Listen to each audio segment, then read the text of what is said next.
Chapter 1208, Dark Sanctuary. Chapter 1208, Dark Sanctuary.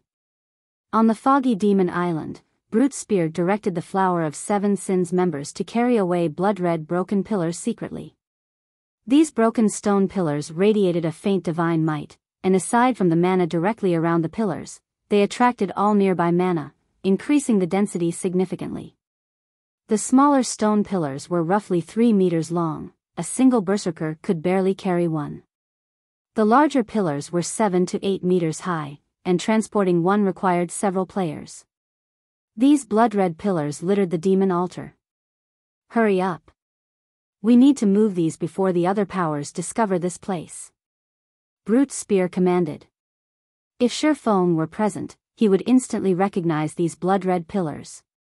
In the past, these pillars had been used to form the magic array that had protected the Flower of Seven Sins city.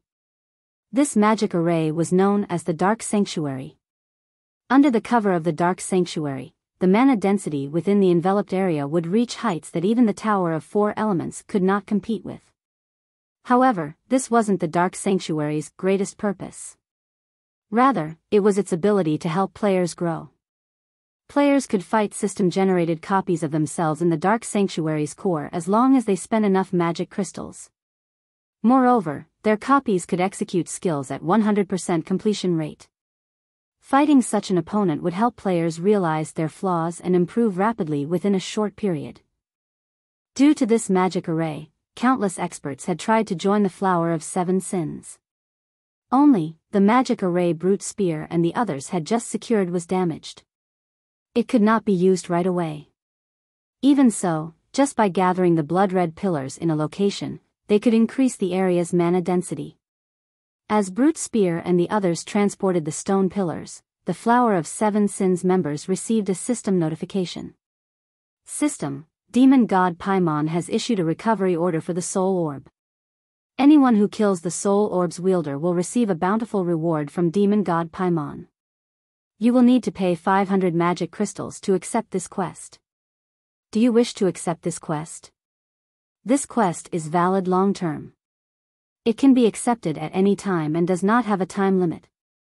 The Soul Orb? Brute Spear was shocked when he heard this system notification. Isn't that the item Frost Eye took from me? The demon god Paimon had bestowed the Soul Orb to him as a treasure. Brute Spear had never thought that this treasure would be this important. Brute Spear suddenly regretted his decision to wager the orb. Boss Brute, doesn't Frost Eye have the Soul Orb? This is interesting. The demon god's reward will certainly be impressive. Many players will accept this quest. Frost Eye is in for a lot of trouble now. That's not possible, right? After all, that's Frost Eye we're talking about. Killing him is easier said than done. Boss Brute, should we accept this quest? We know that Frost Eye has the Soul Orb. We have an advantage over the other groups. That's right. Even if we can't get it, those from the Sin of Wrath and Sin of Greed will try for it. After all, there are a few among them who are close to becoming Baron Demons. The demon god's bountiful reward sorely tempted the Flower of Seven Sins members. They might get ennobled after completing the quest. Even if they didn't, they would still gain a significant amount of reputation, allowing them to reach the Baron rank more easily. This was a very rare opportunity for demon players. Let's not accept the quest for now. We should tell Big Sis about this first. We'll let her decide what we should do, Brute Spear said after giving the matter some thought. The others nodded in agreement. At the same time, the various dark forces in God's domain began to take action. A bountiful reward from the demon god? Just who is the unlucky fellow that provoked the demon god? Anyways, this is good news to us. Both the various dark guilds and the independent dark players accepted the demon god Paimon's quest without hesitation.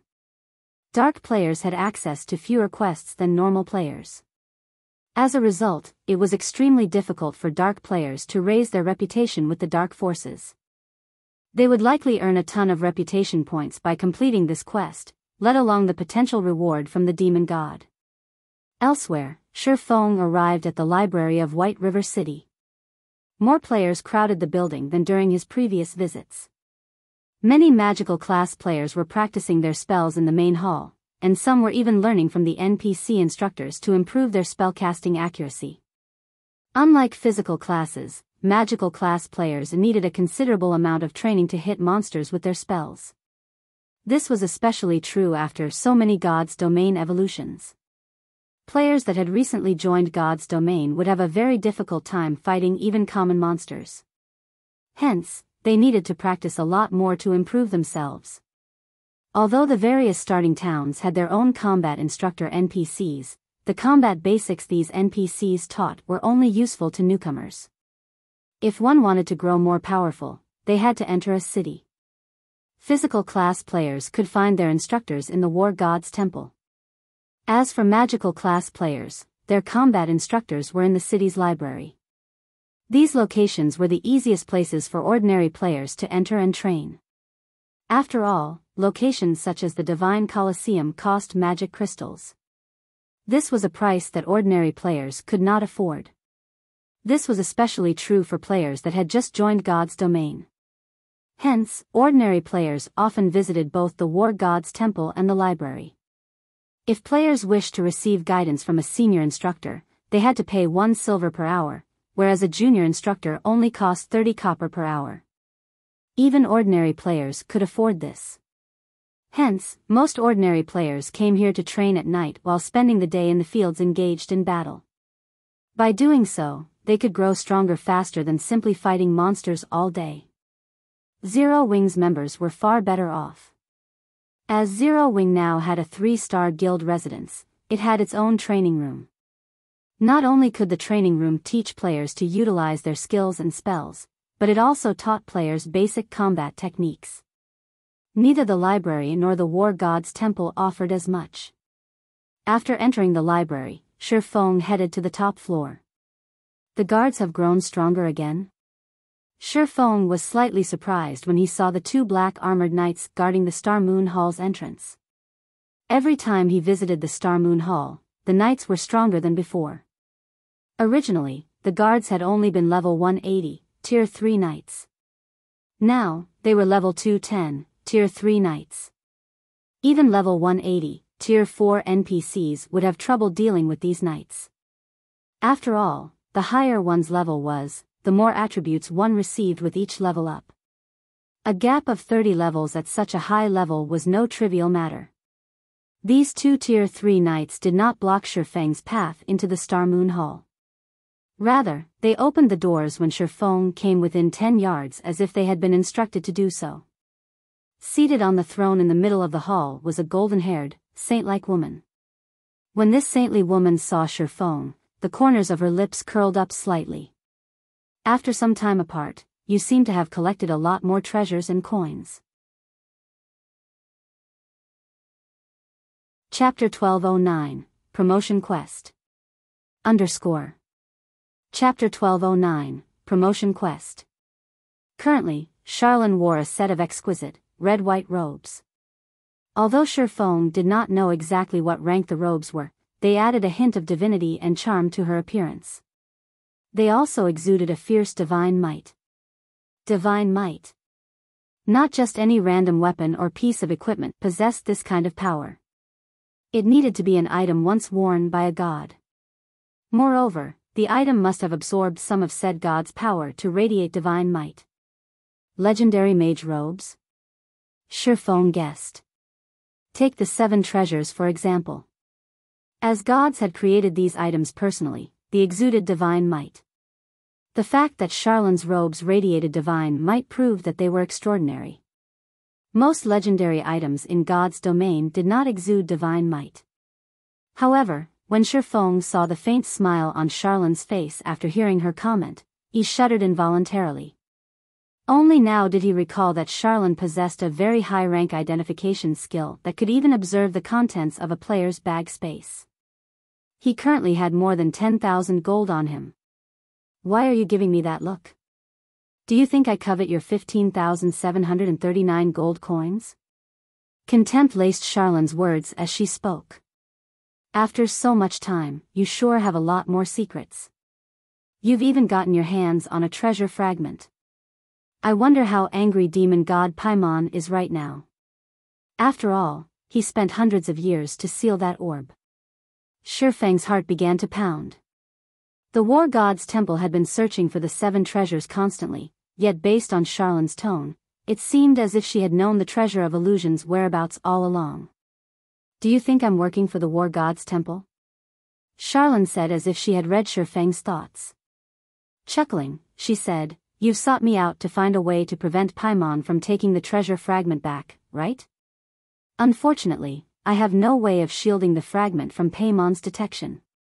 Is there really no way? Shifeng sighed dejectedly.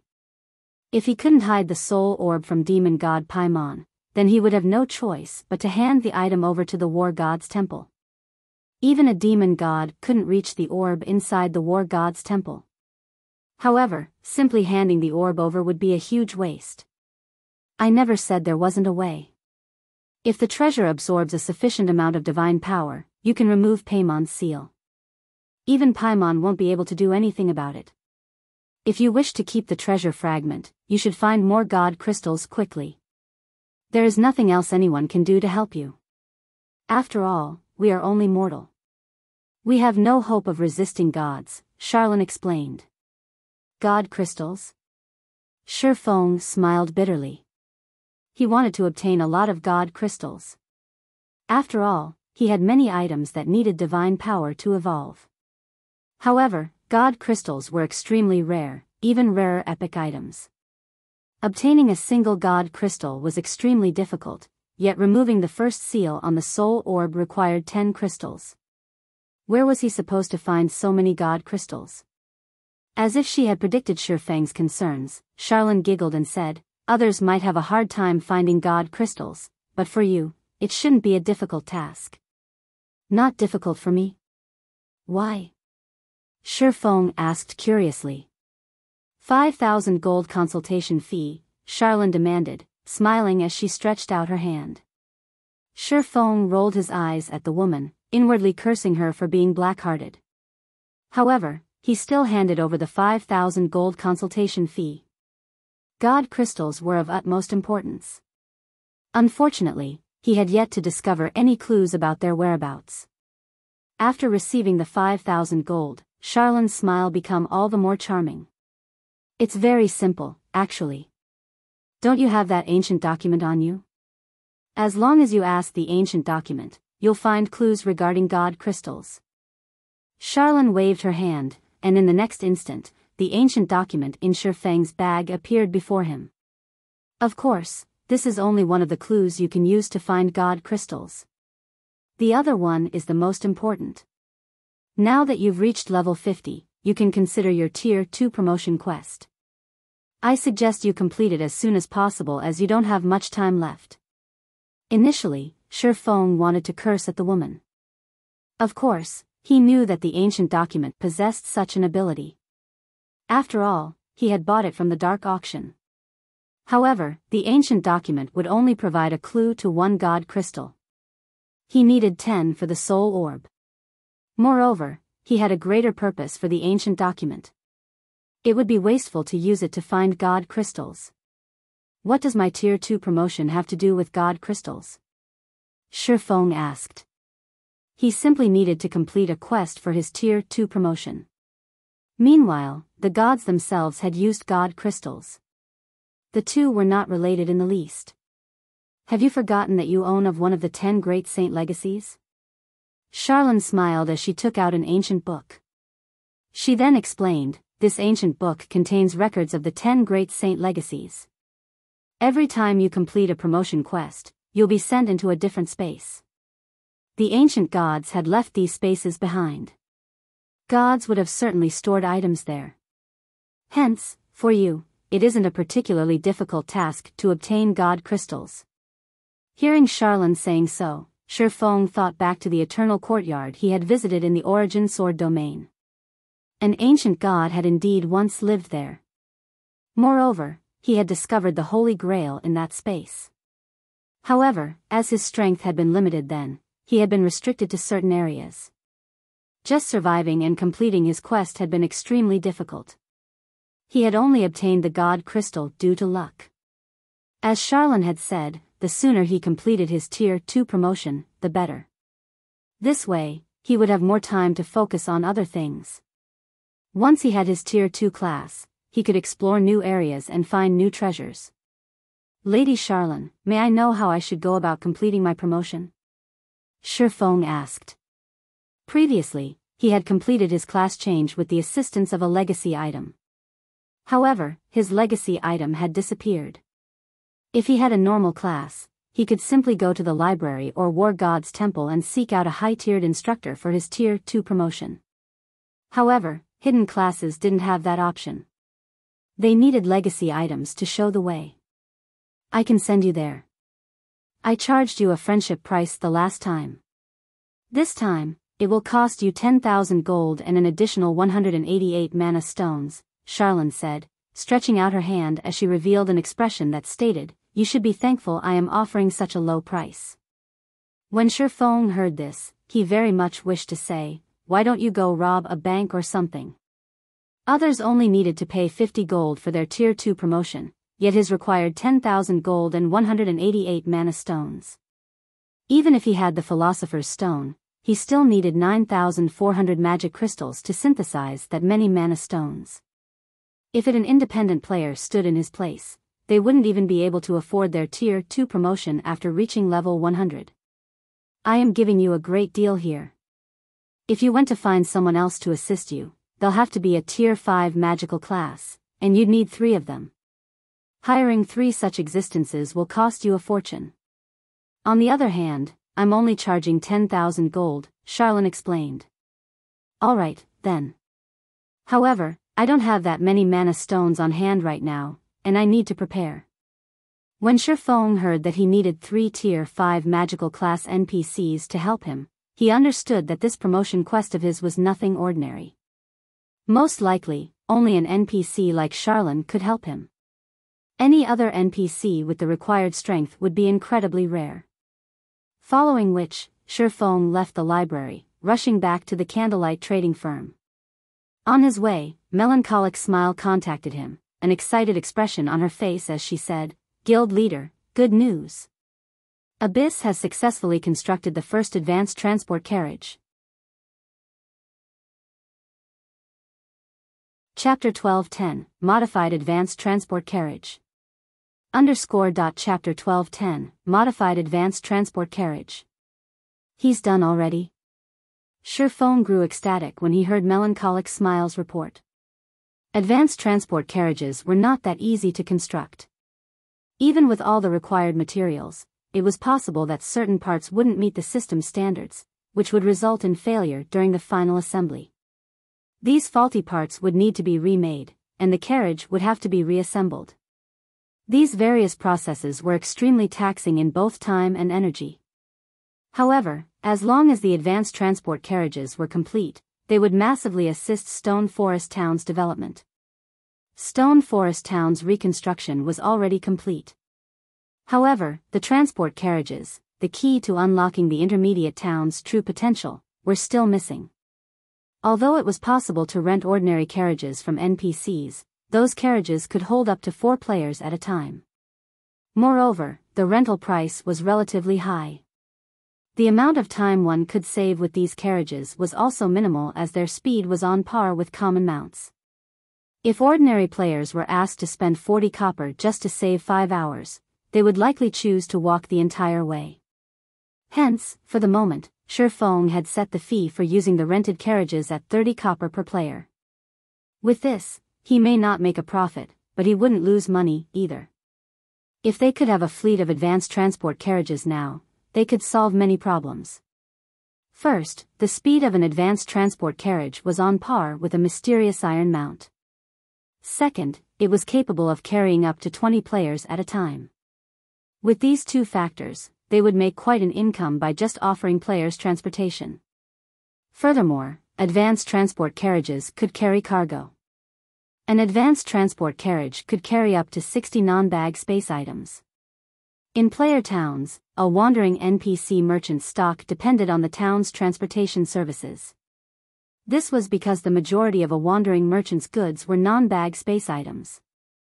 The more non-bag space items a town could transport, the more rare items wandering merchants would bring to said town. Moreover, more wandering merchants would visit. This was considered a hidden benefit. This hidden benefit had only been discovered after many guilds had established their own advanced towns or basic cities in the past. When the news spread, the various guilds regretted not establishing a transportation system early on.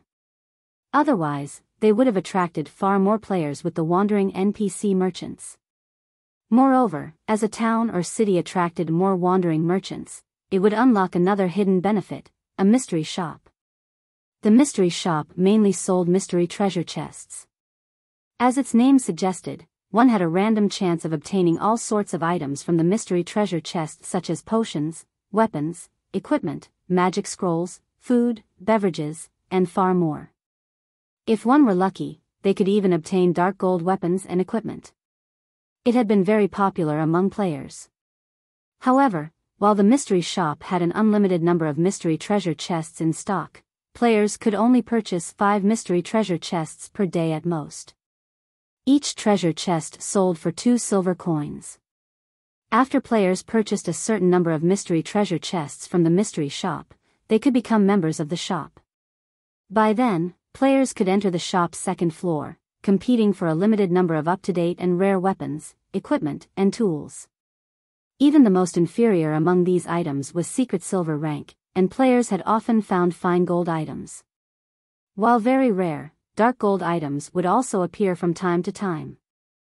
After reaching level 50, it would become very difficult to obtain high-quality weapons and equipment. Obtaining level 50 plus secret silver equipment would be as challenging as finding current dark gold equipment. Hence, getting to compete for up-to-date fine gold weapons and equipment every day was a huge opportunity for most players. This opportunity did not require players to have superb combat techniques. As long as one had enough coins, they could purchase the items they desired. Players had swarmed to any town or city with mystery shop. Back then, even merchant players had used these mystery shops to make a fortune, traveling to the various towns and cities to compete for these items, then reselling them elsewhere for a profit. After all, players rarely sold their level 50 plus fine gold weapons and equipment. Upon arriving at the candlelight trading firm, Shifeng hurried to Burning Abyss's workshop. Guild leader, what do you think of this advanced transport carriage? Melancholic smile asked as she gestured to the exquisite carriage in the workshop center. Unlike the horse carriages gliding down city streets, the advanced transport carriage was not pulled by a horse. Rather, it resembled the bronze engineering locomotive, a completely mechanized mode of transportation. Players could operate it simply by purchasing fuel from NPC shops. It was similar to taming mounts. Living mounts needed to be fed during fixed times. The higher a mount's rank was, the more expensive its food needed to be. Is this a modified version? After examining the transport carriage, he noticed that it was slightly different from the original design. Emicham, Burning is an engineering genius. He modified it slightly using his research from Titan City, enhancing its performance slightly, Melancholic smile explained. Advanced transport carriage, common rank. A creation of Master Engineer Burning Abyss. Maximum capacity, 20 people. Durability 200/200. Item storage when liberated, 8,000 bag space slots and 60 non-bag space slots. Additional skill dash. Mana combustion, increase movement speed by 15% by absorbing the mana of player. Each minute consumes 1,500 mana. No cooldown. Amazing. Shifeng said, surprised. He had seen the mana combustion skill before. However, this skill generally only manifested on bronze rank or higher mechanical carriages or mounts. This was his first time seeing the skill on a common advanced horse carriage. With this 15% movement speed increase, the transport carriage would rival secret silver mounts. However, when Shifeng looked at this advanced transport carriage, he felt a little helpless. With the materials they had at hand, they could produce at most 2 advanced transport carriages. If they could mass-produce the transport carriage, the mystery shop might open in Stone Forest Town before it even became an advanced town. It would be great if we could find some replacement materials. Shi Feng thought. Green ebony was even rarer than diamond wood. Moreover, it could only be found in extremely dangerous maps. Procuring a large quantity would be very difficult. Right. Green ebony only grows where normal ebony grows, and only a small minority of ebony in high mana density environments grow into the tougher, harder, and more mana-conductive green ebony. What if I use the Philosopher's Stone's elemental strengthening on normal ebony? Shi Feng suddenly remembered the Philosopher's Stone. Aside from concocting potions, alchemy could convert and strengthen items. Green ebony was born from ebony.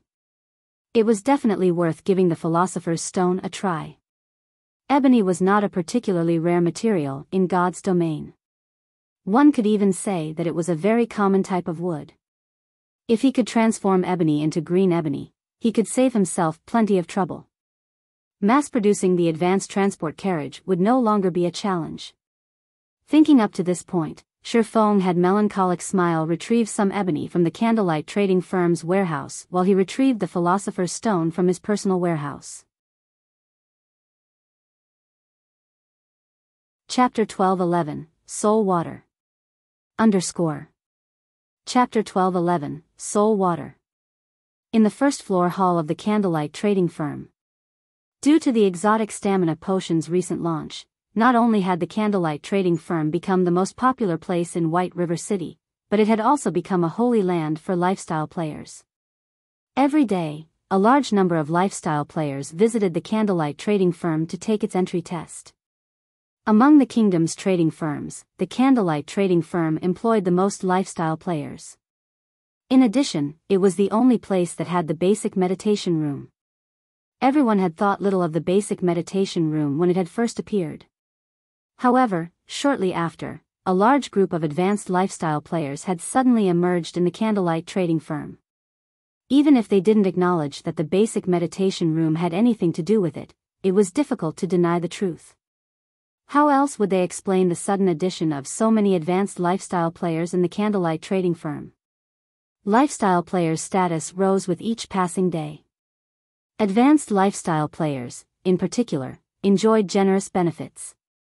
As long as one worked hard, their income could even rival that of expert players. They could easily live without having to worry about food and clothing. If they reached the master rank, even owning a mansion and luxury cars were within reach. To become master lifestyle players, joining the candlelight trading firm was undeniably the best option. So, this is the candlelight trading firm? Seems like a pretty nice place.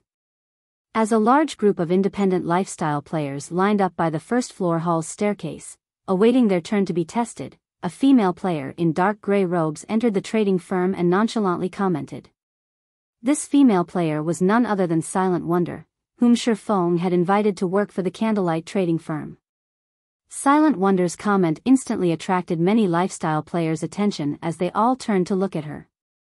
Very quickly, they noticed the advanced alchemist's insignia on Silent Wonder's chest. Moreover, her level was frighteningly high, at level 42. Not even many experts had such a high level. However, despite her level and alchemist rank, the waiting lifestyle players glared at her contemptuously. At this moment, an advanced enchanter close to Silent Wonder said, "You must have come here from another kingdom, right? If you wish to join the candlelight trading firm, you need to queue up for the test. Even advanced classes need to take the test to join this place?" Silent Wonder asked the advanced enchanter standing in the long queue. The various guilds were all in desperate need of advanced lifestyle players. Practically every guild treated their advanced lifestyle players like their own children. If an advanced lifestyle player stated their intention to join a guild, plenty of guilds would welcome them with open arms, not force them to take a test. Of course. There are at least 5 advanced lifestyle players ahead of me right now, the advanced enchanter said as he rolled his eyes. This is the candlelight trading firm. It isn't like your average guild. From I've heard, several advanced lifestyle players had failed Candlelight's test and had to retake it 3 times before they managed to pass. How is this possible? For a moment, Silent Wonder thought she had heard wrong. She suspected that the advanced enchanter before her was a prop the Candlelight trading firm had placed here to fool people. Those are advanced lifestyle players we're talking about. If even advanced lifestyle players needed to retake the test several times, how were basic and intermediate lifestyle players supposed to pass? It's true. This is already my 2nd time taking the test. Candlelight's testing is different from other guilds. They set different requirements depending on your rank. Only by achieving their requirement are you allowed to join. The only advantage advanced lifestyle players have is that we don't need to become reserve members. As long as we pass the test, we'll be accepted as official members instantly, the advanced enchanter explained. Silent Wonder fell silent for a moment. She could not understand what was going through these advanced lifestyle players' minds. If an advanced lifestyle player joined any other guild, becoming a core member would be trivial, yet based on the advanced enchanter's explanation, one would be lucky to become an official member of the Candlelight trading firm. Were all of these advanced lifestyle players somehow tricked to come here? Silent Wonder wondered about her agreement with Shifeng. Have you come all the way here without knowing anything? The advanced enchanter asked, surprised by Silent Wonder's behavior. In response, Silent Wonder nodded. No wonder. In Star Moon Kingdom and our several neighboring counties, the Candlelight trading firm is second to none in terms of the treatment and benefits it provides. Aside from its large number of special workshops, there are also the basic meditation rooms that can help advanced lifestyle players like us reach the master rank. I heard that Candlelight already has a master engineer. As long as we become Candlelight core members, we can seek guidance from that master engineer, the advanced enchanter explained. A master? How is this possible? Silent Wonder was stunned. She could not believe her ears. That was a master lifestyle player they were talking about. Even God's Domains empires didn't have a master rank lifestyle player yet, much less a small kingdom like Starmoon Kingdom. After all, crossing that final threshold was not a simple thing. Yet, not only did the Candlelight trading firm have an excellent resource like the basic meditation room, but it also possessed a bona fide master leading it.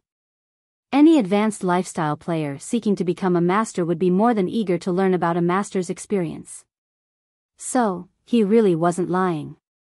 Silent Wonder suddenly thought back to Shifeng's words mentioning how her stay in the Candlelight trading firm after fulfilling her contract was an unknown. She had assumed that Shifeng wanted to provoke her. Now, however, it would seem that he had told the truth. After all, with the presence of a master lifestyle player and so many advanced lifestyle players seeking said master's guidance, the competition within the trading firm would be intense. So what? I refuse to submit. At the end of the month, you'll be begging me to stay. Silent Wonder's fighting spirit flared. She had relied on herself to grow from an apprentice into an advanced alchemist. She believed that, as long as she remained in Candlelight trading firm, it would be a trivial task to become the trading firm's chief alchemist. As Silent Wonder joined the queue to take the test, a large number of reserve members gathered in the 4th floor hall. There were over 600 players present. Among these people, even the weakest were advanced apprentices, with the majority of them being basic or intermediate lifestyle players. In any other large guild, they would be official members at the very least. In the Candlelight trading firm, however, they were only reserve members. However, these reserve members were all very excited. As long as they signed a contract, they would become official members for 5 days. During these 5 days, not only could they receive guidance, but they could also utilize the trading firm's special workshops. Guild leader, due to time constraints, I have only gathered this many people for now. It will take some more time to gather the remaining players, Melancholic Smile said. This should be barely enough. If you have the time, try to expand the firm a little more. In any case, Candlelight will have to expand later on. Doing it a little early would be just as beneficial, Shifeng said as he glanced at the reserve members in the hall. The number of people here barely met his requirement. Currently, there wasn't enough ebony in White River City's candlelight trading firm's warehouse. There were only 30 logs or so. It was hardly enough for his needs. They still needed to transfer their stockpile from the other shops. It just so happened that he could use this time to obtain some soul water. After all, Phoenix Rain was in quite a hurry, and it would not help him to delay them. Following which, Shifeng began absorbing the reserve members' souls. The absorption process was very simple. He didn't even need to take out the soul orb itself. A simple handshake and an agreement from the contributing party would do. One reserve member after another clicked agree when a window appeared, asking them to contribute a fraction of their souls. When the soul orb eventually gathered 100 souls, a drop of dazzling, red water formed within. After a short moment, the soul orb absorbed 624 souls and formed 6 drops of soul water. All right. It's about time I meet Phoenix Rain. Shifeng smiled in satisfaction as he stored the 6 drops of soul water in 6 small bottles. Chapter 12:12, Respective Preparations. Chapter 12:12, Respective Preparations. In the candlelight trading firm's 7th floor meeting room. As soon as Shifeng entered the meeting room, several gazes landed on him. The origin of these gazes was none other than Phoenix Rain's group, who had waited for quite some time now. This time, aside from Blue Phoenix, Phoenix Rain had brought 3 cloaked men. These men hid their levels, equipment, and in-game name. Although Shifeng could not see any information about these men, the fact that Phoenix Rain had chosen them to enter the secret technique tablet proved that their combat standards were extraordinary. Otherwise, Phoenix Rain wouldn't have wasted these precious legacy slots on them. So, these are Phoenix Rain's hidden cards. The Phoenix Pavilion sure has a powerful foundation. Shifeng was slightly surprised when he saw the 3 men. He was surprised due to the men's calm auras. They felt more like plants than humans. Moreover, under his observation and perception, he couldn't find any holes in their defenses. This was rare. After all, he could even spot 3 weak points on an expert like Blue Phoenix. There were only 2 kinds of people that could hide their weak points from him. The first was those who possessed a higher combat standard than he did, while the second was those who had experienced countless battles and had long since hammered out their weaknesses. Regardless of which type these 3 men were, they were extremely powerful experts. As Shifeng observed these 3 men, these men observed him. Once they completed their evaluation, they were astonished. Is he the Yifeng that Rain mentioned? He is even more powerful than Rain said. I never expected an upstart guild to possess such a young expert. Truly amazing. It's been a long time since I've seen a kid that felt dangerous. The 3 men chatted quietly as they looked at Shifeng. As they conversed, Blue Phoenix, who noticed this, smiled and said, Big Sis Rain, Yifeng seems to have shocked the elders. These men were not actually members of the Phoenix Pavilion. Instead, they were elders on the Dragon Phoenix Pavilion's board of elders. Normally, they only listened to the Great Pavilion Master. Aside from extensive contributions to the guild, the Dragon Phoenix Pavilion required sufficient strength to join the board of elders. Otherwise, their subordinates wouldn't submit. However, although the guild elders only listened to the Great Pavilion Master, the Great Pavilion Master didn't have any right to manage their free time. Phoenix Rain had secured these 3 men's help for Thunder Island. Of course, the condition for their help was a slot to the secret spellcasting technique. Phoenix Rain simply smiled in response to the elders' reactions to Shifeng. While part of the reason she had brought these 3 elders here was to learn the secret spellcasting technique, another part was to rope them into her faction. After all, the contest over Thunder Island wasn't limited to a single event. The contest would repeat in the future, yet these men had only agreed to help once. In terms of overall strength, the Phoenix Pavilion and Heavenly Dragon Pavilion were about equal. Hence, both sides' chances of becoming the Great Pavilion Master were 50-50. As a result, the elders, who maintained a neutral stance in the guild, became prime recruitment targets. Not only did they possess great individual strength, but they also had significant influence within the guild. Every elder would massively boost their respective factions. Naturally, these elders understood that the future great pavilion master would be one of the two current pavilion masters. However, while it was important to pick a side as soon as possible, it was also important that they chose the strongest. Strength came in many forms. For starters, there was the strength of collaborators. The stronger collaborators a side possessed, the more help these collaborators could be. Many elders had criticized Phoenix Rain for partnering with Zero Wing. However, after Blackwater's defeat and the evil dragon battle team's annihilation, some of these elders had begun to see her in a new light. Sorry for making you wait.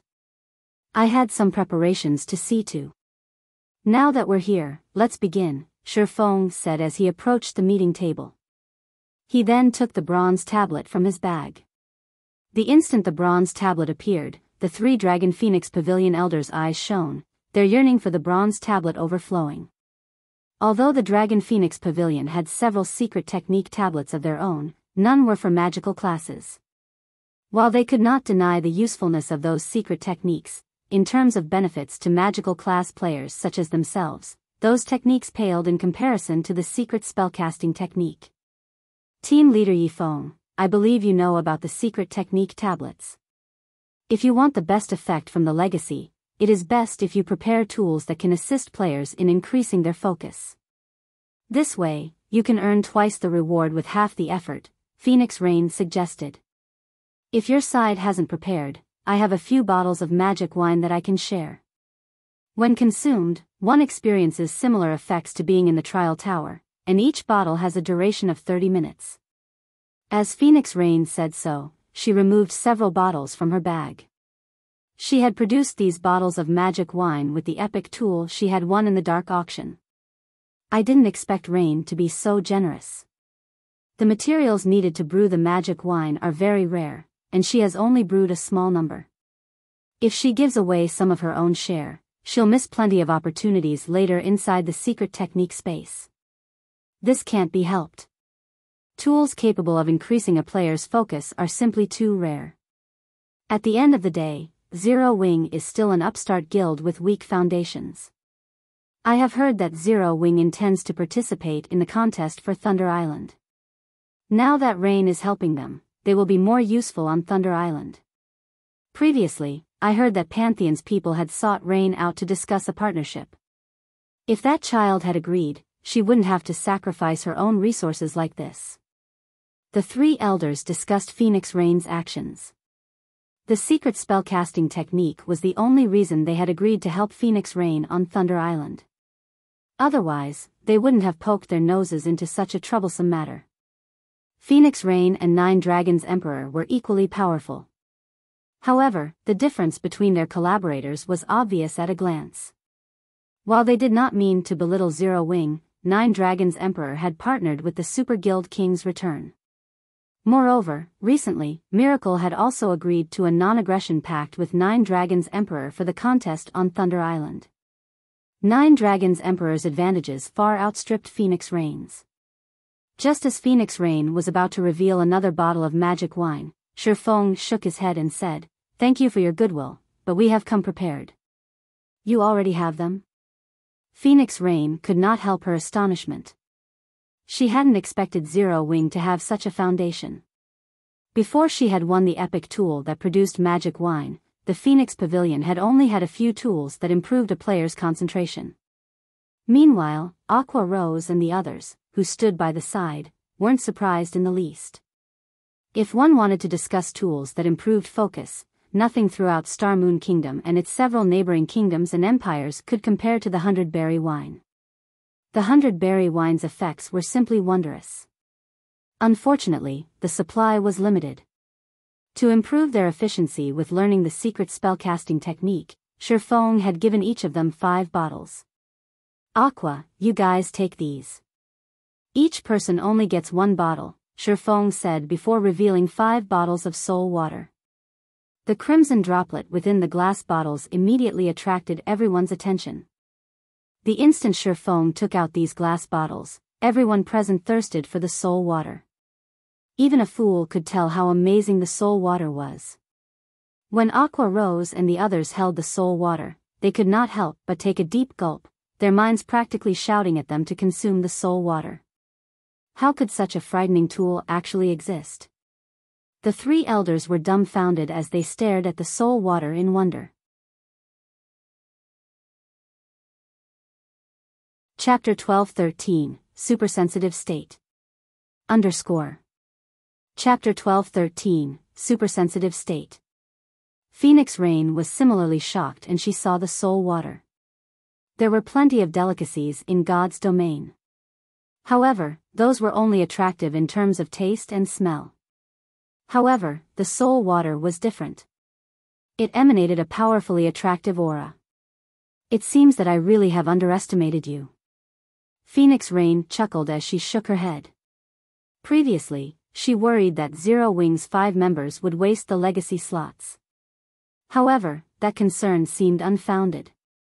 Following which, Feng activated the bronze tablet for the secret spellcasting technique while everyone else began to draw a copy of the magic array that had appeared on the tablet.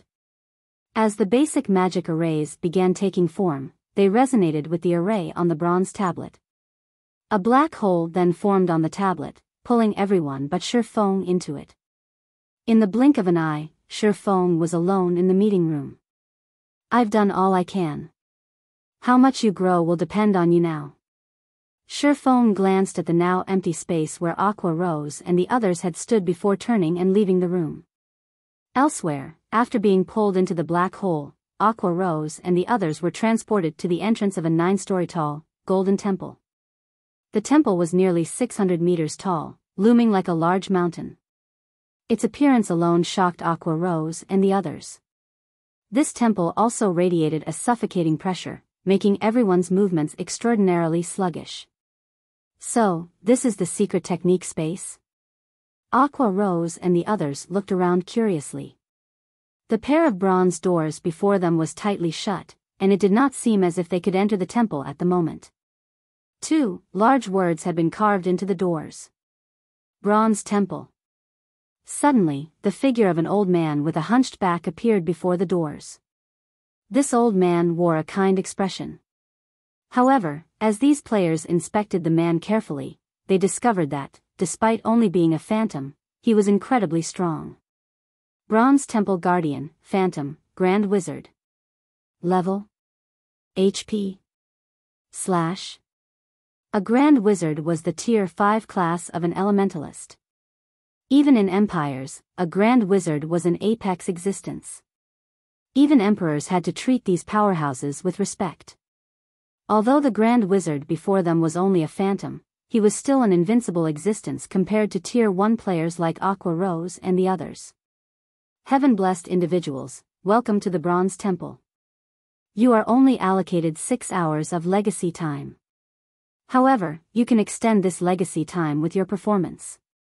The Bronze Temple has a total of 9 floors, and each floor has numerous sets of secret techniques.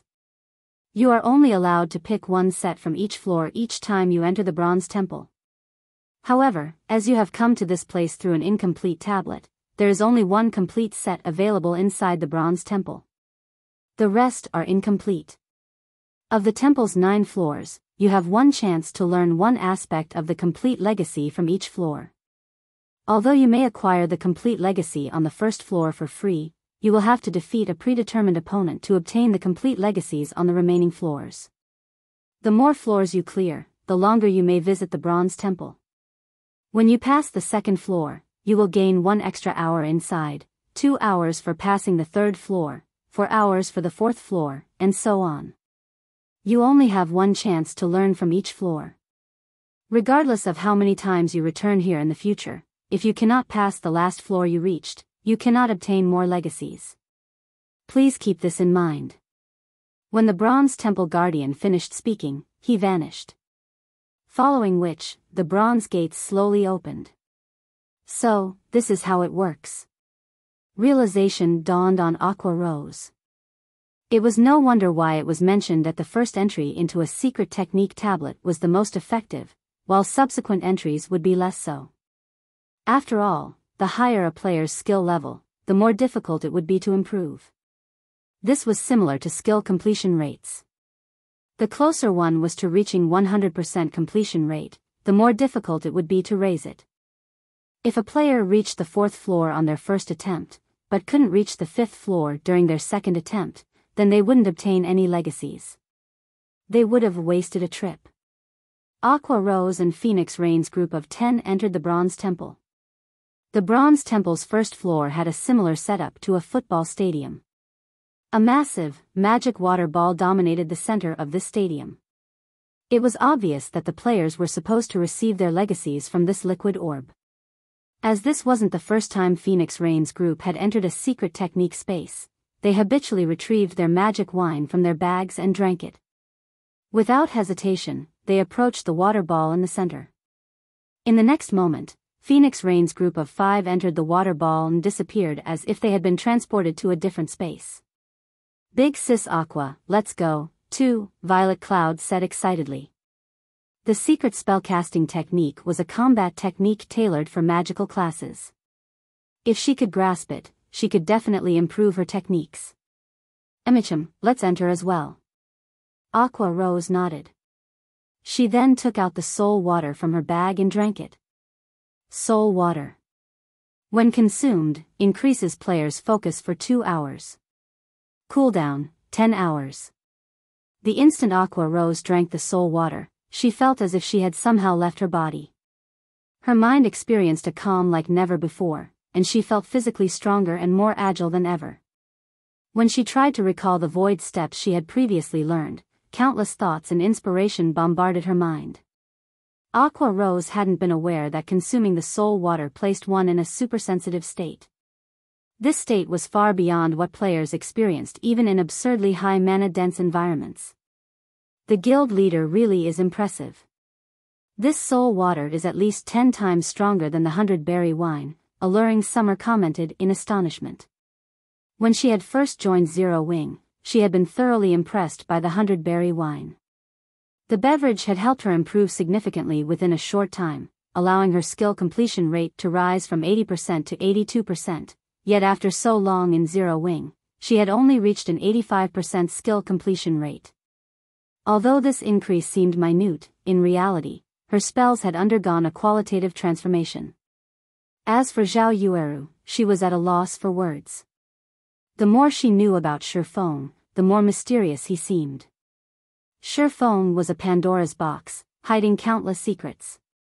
When she had discovered that Yifeng and Black Flame were actually the same person, she had been shocked. After all, she had understood what kind of background Yifeng had started with. He had nothing to lean on, yet now, he was the guild leader of Star Moon Kingdom's #1 guild. Once Aqua Rose's team had familiarized themselves with the supersensitive state, they entered the magic water ball. Inside one of the candlelight trading firm's special forging rooms, Melancholic Smile walked in with over 2,000 logs of ebony. Each ebony stack contained 20 logs. Although the special forging room was quite spacious, it was not enough room to store so many logs. Shifeng had no choice but to store them in his bag space for now, leaving 300 logs out to experiment on later. Why isn't it succeeding? Shifeng wore a confused expression as he held the Crimson Philosopher's Stone and stared at the pile of ash on the floor. Is it really impossible to transmute ebony into green ebony? So far, he had performed elemental strengthening on more than 200 logs of ebony. However, every attempt either did nothing or tuned the wood to ash. If others knew that Shifeng had wasted over 200 logs of ebony, they would have fainted from anger. Although ebony was not a rare wood, it wasn't available in large quantities. Each log could sell for 20 silver on the market, only slightly cheaper than a magic crystal. One could purchase a common mount for the price of 200 plus logs. Following which, Shifeng tried using the Philosopher's Stone's 3 other skills: alchemical conversion, elemental refinement, and alchemical synthesis. However, the results were the same. Though, surprisingly, when Shifeng used alchemical synthesis on 50 logs, he obtained purple origin wood rather than green ebony. Purple origin wood was a rare wood. Similar to diamond wood, it was an excellent component for crafting ships. However, using 50 logs of ebony to obtain 1 log of purple origin wood was obviously not worthwhile. Each log was only worth 6 to 7 gold, yet synthesizing it from ebony would cost 10 gold per log. No, it must be that my approach is wrong.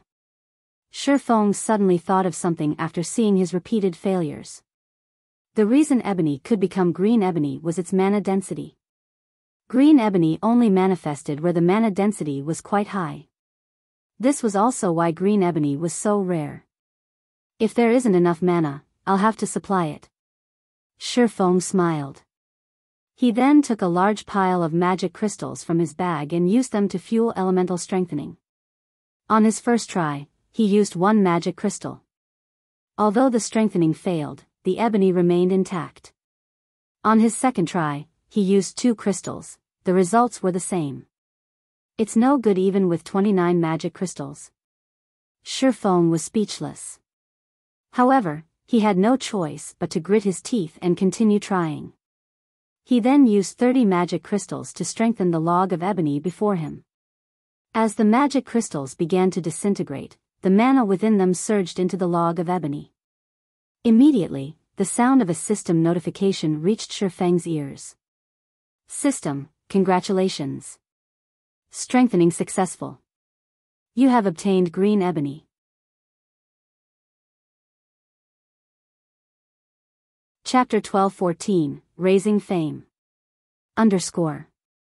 Chapter 1214, Raising Fame. Finally. Shifeng released a sigh of relief when he saw the green ebony log on the stone table before him, a hint of excitement flashing across his eyes. Although the magic crystal cost had been high, strengthening ebony into green ebony would save him a lot of time. His only other option would be harvesting green ebony, and he had no idea where to find the large quantity he needed. A single advanced transport carriage required 15 logs of green ebony. Even if he sent Blackie and the others to grind trolls in the Crying Ghost Ridge, they'd be lucky to obtain 8 or 9 logs per day. Furthermore, the Crying Ghost Ridge was currently home to the ancient abyssal monsters. The risk was simply too high. A single mistake could claim Blackie and the others' lives. In Shifeng's opinion, trading 30 magic crystals and 1 log of normal ebony for a log of green ebony was worthwhile. However, magic crystals are going to be a problem. I can't mass-produce green ebony just yet. Shifeng looked at the magic crystals in his bag and felt a headache brewing. Currently, with the 40,000 plus magic crystals left in his bag, he could create plenty of green ebony. However, if a guild wished to develop, it needed to invest resources in various aspects. If he wanted Zero Wing to advance by leaps and bounds within a short time, he needed to invest even more. This was especially true for the guild's elite members. Their training in the Divine Colosseum could not be forsaken. Considering this, Shifeng somewhat lacked magic crystals. Although he had made a fortune in the Dark Arena, he had already spent his earnings. Moreover, he owed Phoenix Rain a monstrous debt of 250,000 magic crystals, which he needed to pay off within the next 5 days. The majority of his earnings from the Dark Arena consisted of weapons and equipment. If he traded these excellent items for coins and magic crystals, he could pay back the magic crystals he owed Phoenix Rain with a sizable stock to spare, enough to begin his city's construction. However, Zero Wing was expanding rapidly and in urgent need of excellent weapons and equipment. Unless he had truly run out of options, Shifeng wanted to avoid selling those items. It seems that I'll have to increase Stone Forest Town's fame, Shifeng pondered. Currently, Stone Forest Town was an intermediate town. Not only did it occupy a massive area, but it also had 3 magic towers, increasing the town's mana density significantly. Although the town had only reopened shortly after the war, far more players now occupied the town. However, if he wanted to earn a fortune from Stone Forest Town, attracting Star Moon Kingdom's players wasn't enough. After all, there was a limit to how many players in Star Moon Kingdom could afford a membership for the battle arena. However, there were plenty of players available in the neighboring kingdoms and empires. Unfortunately, these players either didn't know about Stone Forest Town, or it wasn't an attractive enough reason to make the journey. Considering his options, Shi Feng began to strengthen the ebony he had. If he wanted Stone Forest Town's fame to reach more players, he needed a convenient transportation system. Mass-producing Burning Abyss's modified advanced transport carriage would solve that problem. The nearest teleportation point to Stone Forest Town was roughly 10 hours away on foot. If one used a common mount, they could reach the town in half the time. Even so, 5 hours was still a very long time. The advanced transport carriage increased a player's movement speed by 150%. It was similar to a mysterious iron mount. However, with mana combustion, the transport carriage's movement speed could be increased by another 15%. Moreover, this 15% increase was based on the 150% base movement speed. In other words, the advanced transport carriage would increase a player's movement speed by a total of 172.5% when using mana combustion. That speed could already rival a secret silver mount. A journey that originally took 10 hours on foot would now be complete in a little over 3 hours. To high-level players, who frequently traveled for 5 or 6 hours to reach their grinding spots, 3 hours of travel was acceptable. Moreover, Shi Feng intended to offer even more bountiful rewards for the battle arena. Top-tier weapons and equipment were not particularly attractive to powerful independent experts. Hence, if he wished to attract more people, he needed to offer items that those independent experts wanted. He might not have previously had such items, but now he did. As long as independent experts wanted them, they were fully capable of obtaining top-tier weapons and equipment. However, combat techniques were a different story. Originally, Shi Feng had thought of offering the secret sword technique slots as a reward. However, now that he had the secret spellcasting technique, he could offer those. Although he would lose 2 slots as a result, this reward would definitely drive God's Domain's independent experts crazy. Time passed quickly. Before Shi Feng had realized it, he had spent the entire night creating green ebony. After the long night of work, he had produced 600 logs of green ebony. Unfortunately, elemental strengthening success rate wasn't 100%. He had spent over 20,000 magic crystals to obtain these 600 logs. Fortunately, with 600 logs of green ebony, they could manufacture 40 advanced transport carriages for transporting goods and players to and from Stone Forest Town. With a large number of rental carriages as well, they would have more than enough carriages to meet the town's needs. Now, he just needed to manufacture the advanced transport carriages. Manufacturing the advanced transport carriage was incredibly tedious. Fortunately, he had employed the help of the NPC master engineer Rodney. With Burning Abyss and Rodney working together, they could craft the advanced transport carriage relatively quickly. As for the advanced speedboats, he would have to set that aside for now. After all, they hadn't even dealt with the Diamond Wood issue yet. How could they possibly begin building ships? Shi Feng had also produced plenty of magic array scrolls and advanced mana armor kits. Shi Feng now had 2 more sets of double protection barrier magic array scrolls and 2 sets of divine beasts descent magic array scrolls. If not for his limited materials, he could have produced even more.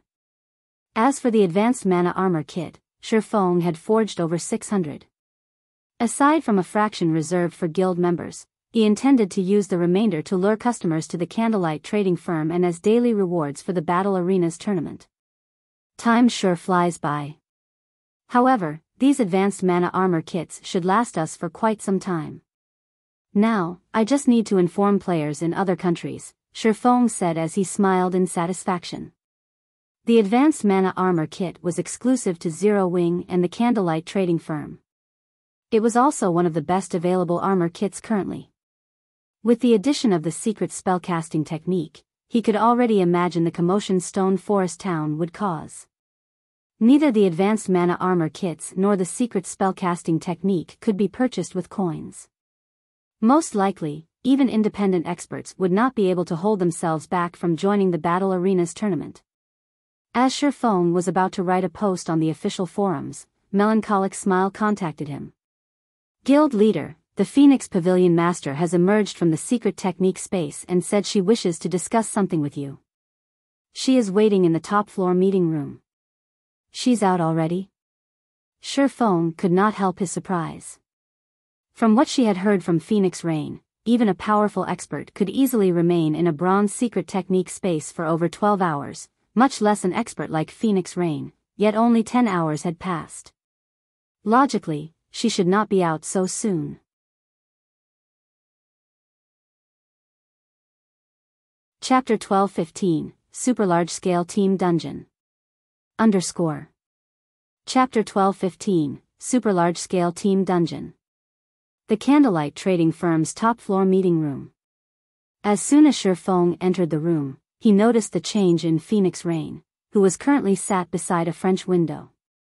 If Phoenix Rain had radiated a calm, collected feeling with the aura of a superior, she now felt free and natural. Although there was only a slight change to her temperament, Shi Feng could tell that Phoenix Rain's harvest from the secret technique space had been significant. No wonder why the various superpowers are desperate for secret technique tablets. Their effects are truly extraordinary. Shi Feng was inwardly surprised. If a bronze tablet was already so effective, Shi Feng found it hard to imagine what kind of effects the golden tablet, which the mysterious NPC youth had stolen, would have. Phoenix Pavilion Master, you sure are early. I had assumed you would be in there for at least 30 hours, Shi Feng said as he sat down. May I know what urgent matter you wish to discuss? Although this might sound a little blunt, I need to know. Do you have any of that soul water left? Phoenix Rain asked, her expression stern as she looked at Shi Feng. A faint hint of anticipation glittered in her eyes. If you still have some, I am willing to purchase it for 50 gold per bottle or magic crystals of equivalent value. Shi Feng was, more or less, surprised to hear Phoenix Rain's question. Even the most expensive consumable item that could improve a player's focus did not exceed 20 gold. In Zero Wing, guild members could purchase the 100-berry wine from the Dark Den for around 8 or 9 gold.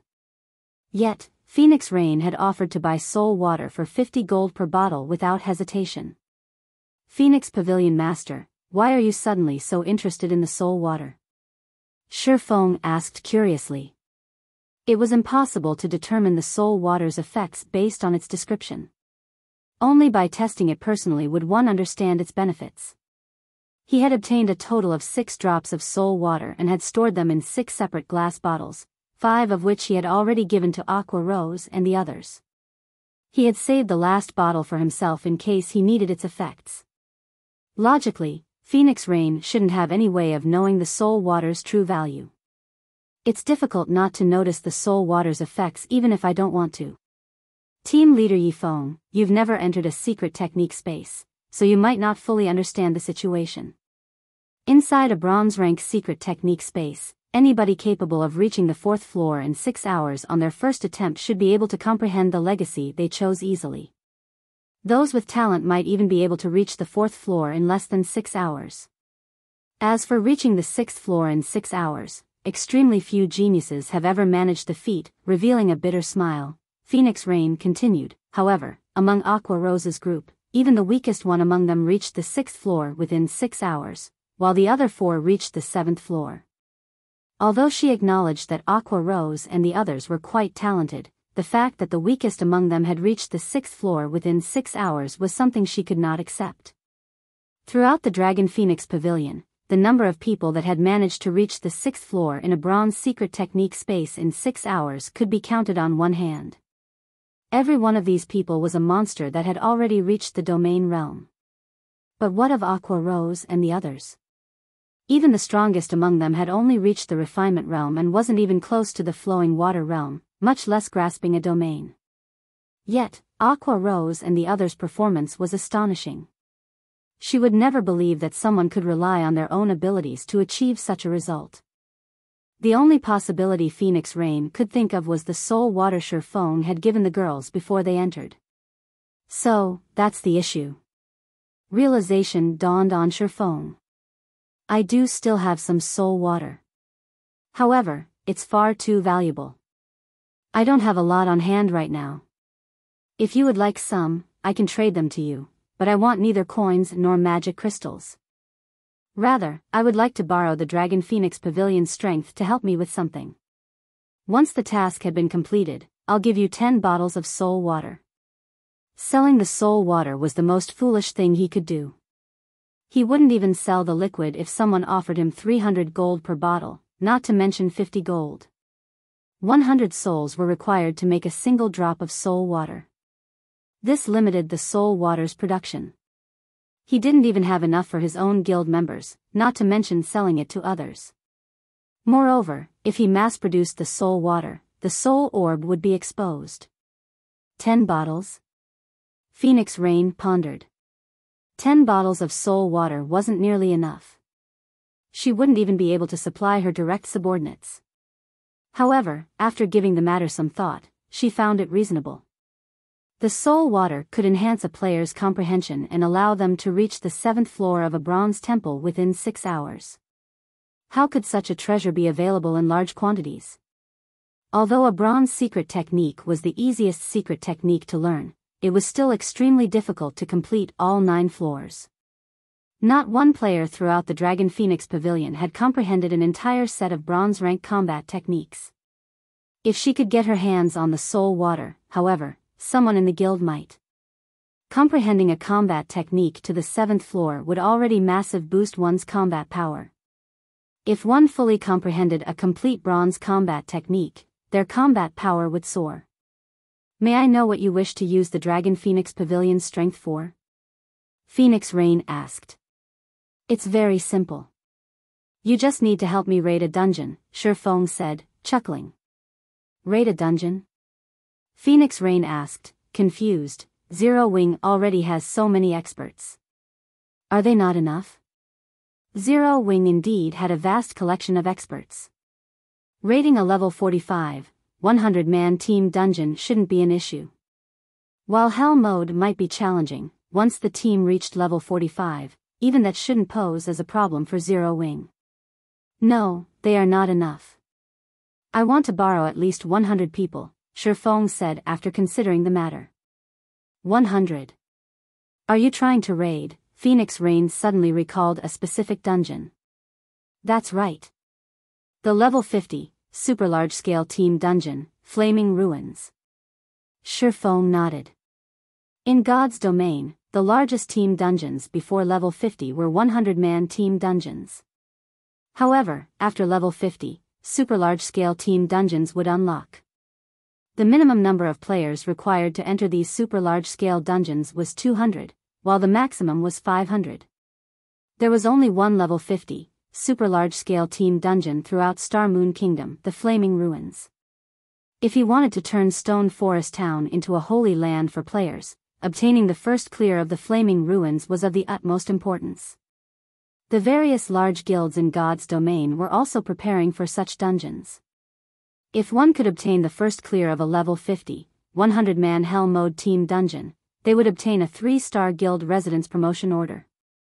If one managed to obtain the first clear of a level 50, super large-scale Hell mode team dungeon, they could obtain a town relocation order. The town relocation order was even more valuable than a town building order. It allowed players to move a town they owned to any location they desired.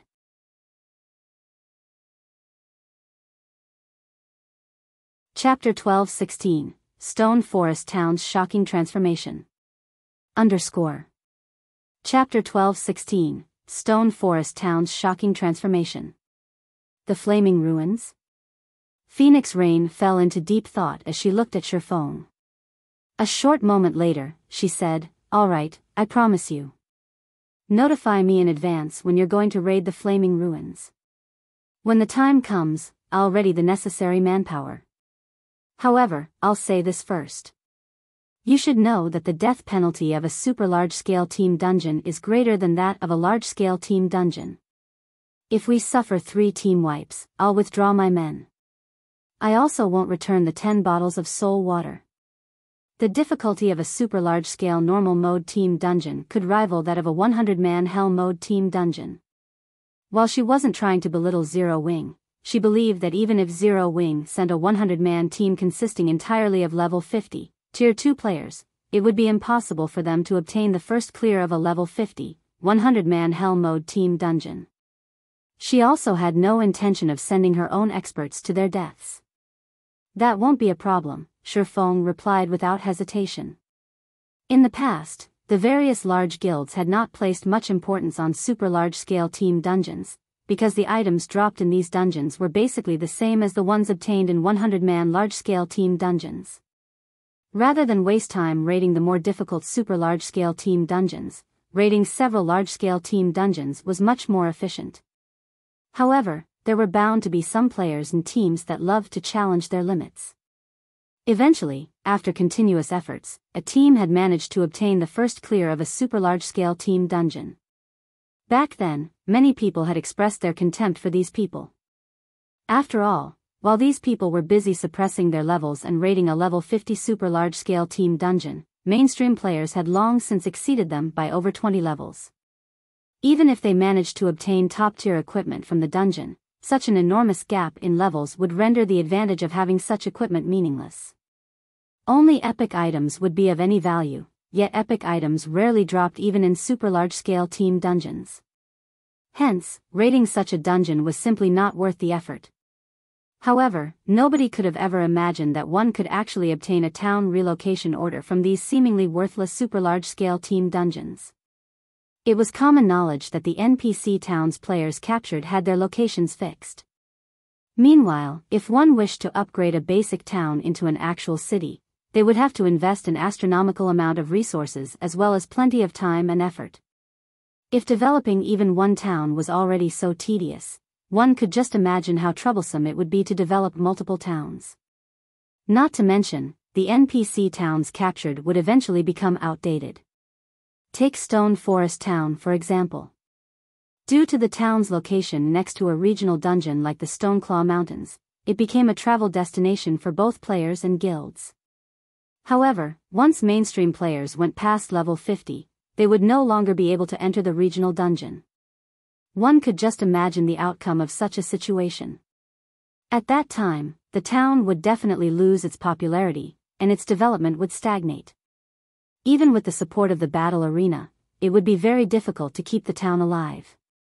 After all, the magic tower wasn't something unique. As players reached higher levels, the various large guilds would also be able to obtain its design. By then, Stone Forest Town's high mana density would no longer stand out. Moreover, after their NPC towns became outdated, guilds would also have to capture a new NPC town and start the development cycle all over again, investing another considerable chunk of manpower, resources, time, money, and so on. Hence, the advantage of a town relocation order immediately became apparent. With a town relocation order, players could transfer a town to anywhere within the same country, allowing guilds to retain their hard work and pool all their resources into developing a few select towns. However, the town relocation order was a unique reward for obtaining the first clear of a super large-scale team dungeon. Once a super large-scale team dungeon was cleared, no matter how many times it got raided later on, it would no longer drop a town relocation order. Currently, mainstream players were approaching level 50. Even if independent players of other kingdoms and empires found out about Stone Forest Town's existence, they would take this aspect into account when considering whether they should migrate over or not. This was also the reason why, despite the various superpowers being greatly envious of the profits Stone Forest Town was raking in, they did not make any actual moves to take it. However, if Stone Forest Town could relocate to a map that was even more suitable for current independent players, its attraction would definitely increase exponentially. Moreover, once players found out that Stone Forest Town was capable of continuously relocating according to players' level, this aspect would become a fatal attraction for many independent experts. At that time, just the amount of magic crystals Stone Forest Town could rake in through the battle arena would be astronomical. Hence, Shifeng had to obtain the town relocation order no matter the cost. Following which, Shifeng and Phoenix Rain signed a contract. He used a bottle of soul water as the deposit with the delivery of the remaining 9 bottles pending the contract's completion. Phoenix Rain did not particularly mind this condition. After all, the soul water did not have a particular effectivity period, it could be used at any time. Moreover, the spellcasting secret technique tablet had been used once already, so she would have to wait for a month before she could send anyone else in. By then, the 10 bottles of soul water would have long since entered her hands. Inside the dense forest a short distance away from Stone Forest Town. Due to the opening of the traffic route to Stone Forest Town, as well as the hiring of the temporary carriages, the number of players and NPC merchants going to Stone Forest Town had increased significantly. Right now, the traffic route itself was already a part of the Stoneclaw Mountains scenery. At this moment, over 100 carriages were traveling through the dense forest. There were even advanced carriages among them, which were completely different from the temporary ones hired by Zero Wing. Meanwhile, their passengers were all very high-leveled, with even the lowest among them at level 40. If placed in a large guild, they all would be elites at the very least. Vice Commander, these people are too strong. We should wait for the next batch, a level 41 grey-clad assassin hidden in the dense forest quietly suggested to the level 42 ranger carrying a dark gold longbow, standing before him. Damn it! How many groups has it been already? The resolute man carrying the longbow exclaimed in frustration. If I had known something like this would happen, I would have swapped hunting areas with the Demon's Soul Guild. We'll lose out on making a fortune at this rate. The various dark guilds mingling in Starmoon City had already signed a contract with Heaven's Burial, stating that they would dispatch their members to kill the players operating around Stone Forest Town, using this as an opportunity to strike down Stone Forest Town's development. Originally, this should have been a good deal for them. After all, plenty of independent players and teams were traveling to and from Stone Forest Town. They did not lack prey at all. However, just an hour ago, Stone Forest Town had suddenly made an announcement that directly disrupted their guild's business. Stone Forest Town had revealed that it was going to replace its carriages with better ones as well as increase the rewards for the tournament held at the battle arena. For the mini-tournaments held every day, anyone that managed to become the champion of the said tournament would obtain not only top-tier weapons and equipment as a reward but also magic crystals and advanced mana armor kits. The top 3 players would receive similar rewards except for the advanced mana armor kit. Most importantly, however, players that became champions of the mini-tournament would get to live in a private suite on the battle arena's 7th floor for 10 days. The battle arena would also hold a large tournament once every 15 days, and the rewards for the champion were even more terrific. Aside from being able to obtain weapons, equipment, and advanced mana armor kits, the champion would have the opportunity to inherit a combat technique as well as live in a private suite on the 8th floor, which was also the top floor of the battle arena, for a month. Meanwhile, the top 5 players would also get to live on the 8th floor for a month. The quality of weapons and equipment awarded, as well as the quantity of advanced mana armor kits, would vary depending on their rank. In addition, those that received a private suite would have complete management over their own suites. As long as they had the money, they could spend some coins at the Adventurers Association and have the association construct a magic array in their suite to allow them to use return scrolls to teleport back to their room. This was an entirely new benefit. In the past, the rooms were only loaned to players temporarily. Now, however, players would become the contracted owners of the private suites for the entire duration of their stay. Due to the introduction of these several factors, a large number of powerful independent experts who were initially only a little interested in moving to Stone Forest Town took action right away. This development became the misfortune of dark players. After all, among the several groups of players that had entered Stone Forest Town so far, not a single one of them should be provoked.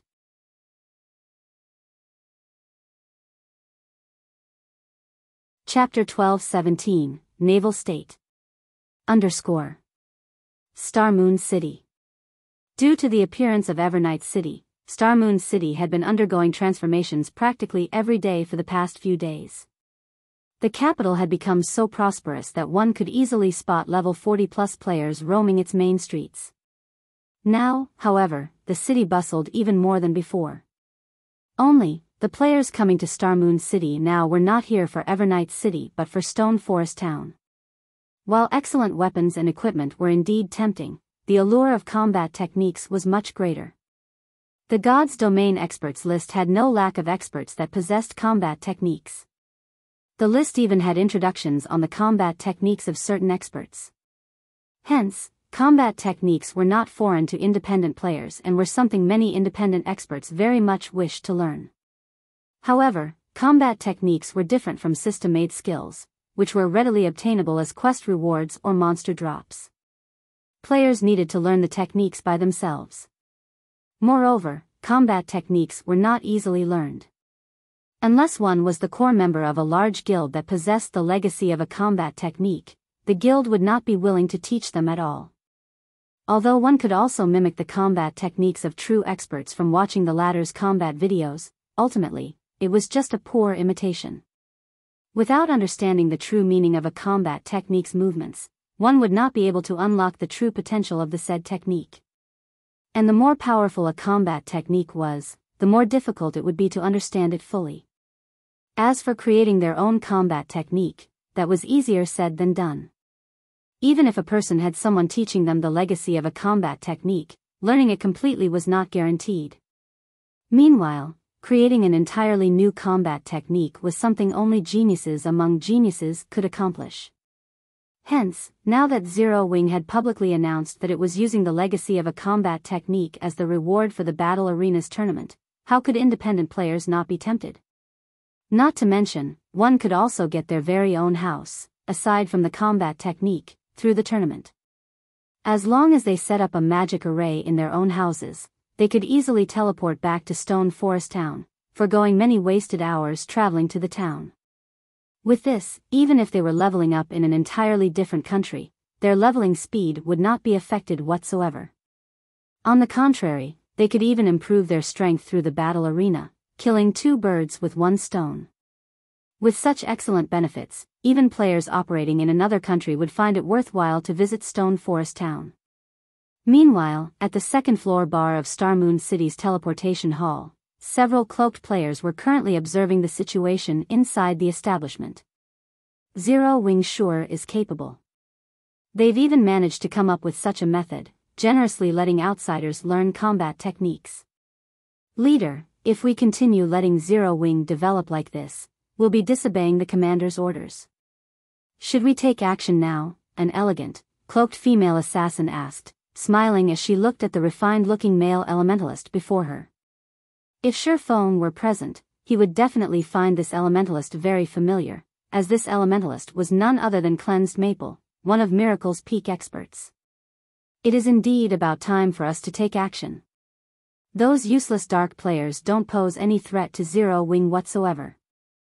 Since we can't locate Zero Wing's upper echelon right now, let's strike at their elite teams instead.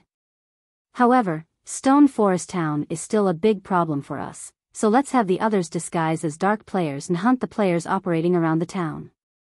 When the time comes, those hidden Zero Wing experts will have no choice but to reveal themselves, Cleansed Maple said slowly. What about the super guilds that are paying attention to Zero Wing? The female assassin asked as she sent a glance at several cloaked players present in the first-floor hall. Zero Wing's performance at the Dark Arena had simply been too eye-catching. This was especially true for the weapons and equipment the guild possessed. Hence, the superpowers targeting the items Zero Wing's experts wore definitely weren't limited to Miracle alone. So far, they had already discovered 3 superpowers, in addition to many first-rate guilds, targeting Zero Wing. To Miracle, though, their only opponents were still the 3 superpowers, as first-rate guilds were no different from ants to them. Don't worry about them. The more, the merrier. When the time comes, leak some information to them. In any case, we aren't aiming for weapons and equipment. We only want the disbandment of Zero Wing. Cleansed Maple laughed nonchalantly. Thousand Miles had already clearly stated that what he wanted were the talents of Zero Wing, not the items they wore. Of course, it would be good if they could obtain those as well. Understood. I'll have the others take action right away. The female assassin nodded before activating stealth and disappearing from the bar. What a pity. An upstart guild that has managed to climb up to this point will have to disappear just like that. However, if you have to blame someone, blame yourselves for being too conspicuous. A hint of pity flashed across cleansed Maple's eyes as he studied the reports on Zero Wing in his hands. The various superpowers in God's domain never really had any interest in small guilds. They rarely even paid attention to first-rate guilds. After all, these guilds were negligible existences to them. It was also nearly unheard of for a superpower to use assassination tactics to deal with such guilds. Normally, they reserved such methods for other superpowers. However, Zero Wing had truly angered Miracle this time.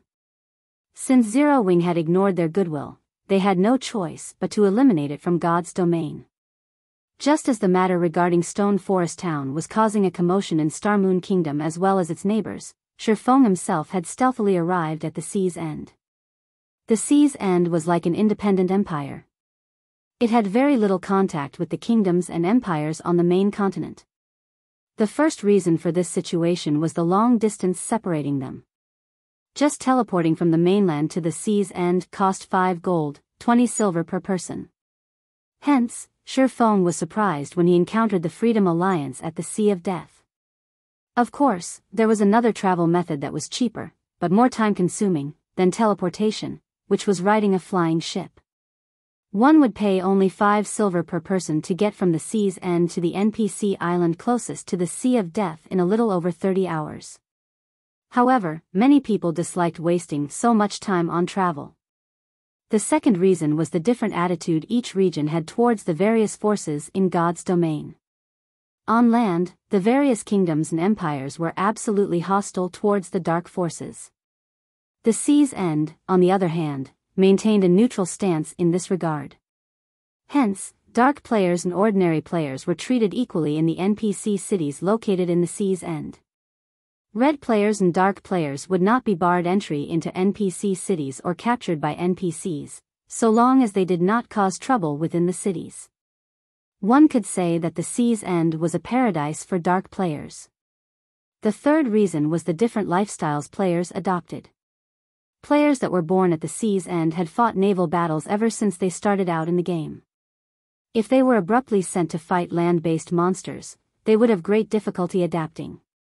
Likewise, the opposite was also true for land-based players. Hence, players of both sides rarely associated with each other. Only after mainstream players reached level 100 would interaction between these two sides of players begin to increase. Meanwhile, the city Shifeng had teleported to this time was called Blue Jade City, one of the 12 major cities located within the Sea's End. It was also one of the cities under the rule of the Freedom Alliance. The management style at the Sea's End was different from that of the main continent. There was no concept of a country here, or rather it leaned more towards city-states. Every city was its own kingdom, and every kingdom managed a large sea zone. Moreover, unlike on the main continent, where players could not take control of an NPC city, no matter how much effort they put in, players could take over an NPC city here at the Sea's End. In other words, players could become a city lord at the Sea's End, far more convenient than on the mainland, where players had to establish their own towns and cities if they wished to become a lord.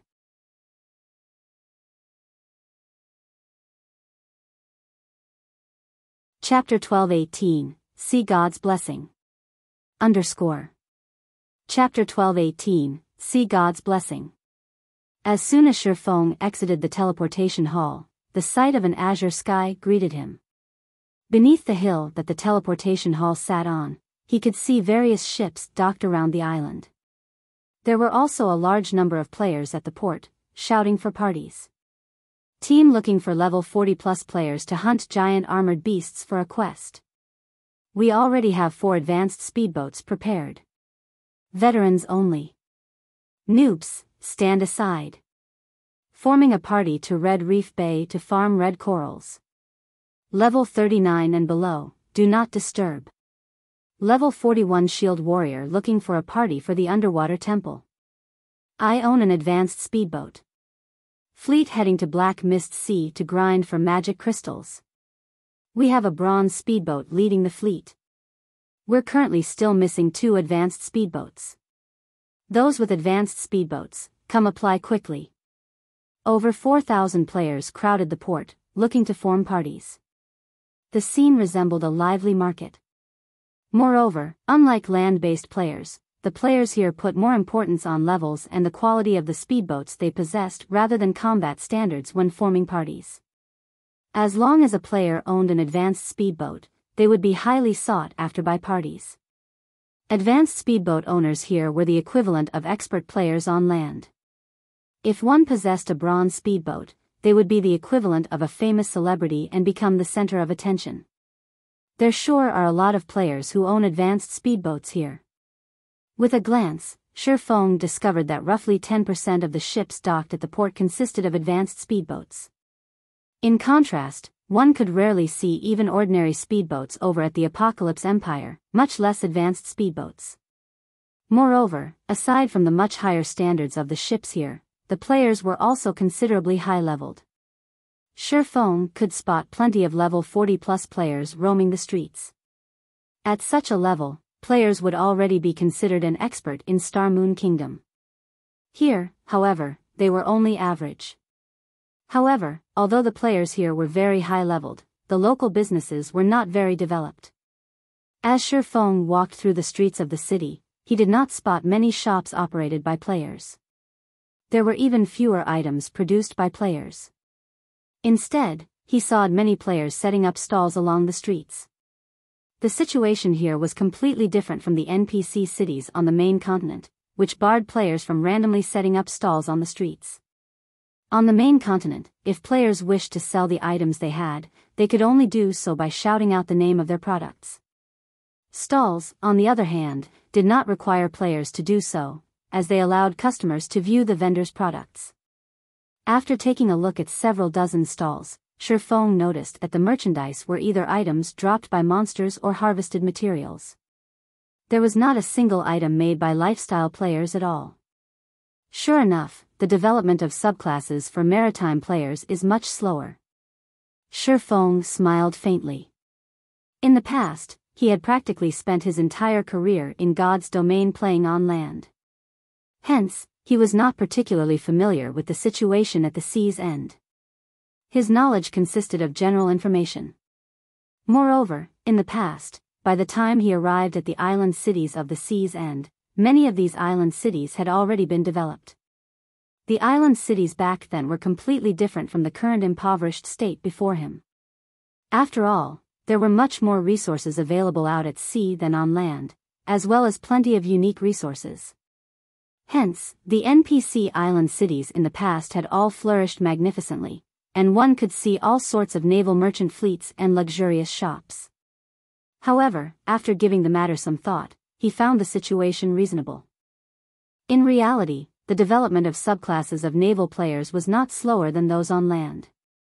It was just that, due to the butterfly effect from his having developed the subclasses in his guild early on, the players on the main continent started shifting their focus towards subclasses a lot sooner than the maritime players. While Shifeng was investigating the prices of products in Blue Jade City, a large crowd suddenly formed in the business district. Many players who saw this scene revealed excited expressions on their faces before promptly rushing into the crowd as well. Shifeng grew curious at this situation. Buying runic fragments in bulk today. Buying each stack for 6 silver. First come, first served. In the next moment, a slightly chubby, middle-aged man with a small mustache on his face walked out of a 3-story shop, a smile on his face as he shouted a series of words.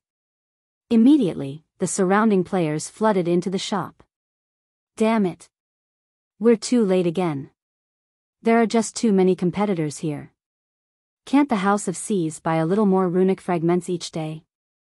I've already been waiting here for an entire day now, yet I still haven't managed to sell my stockpile. There's no helping this.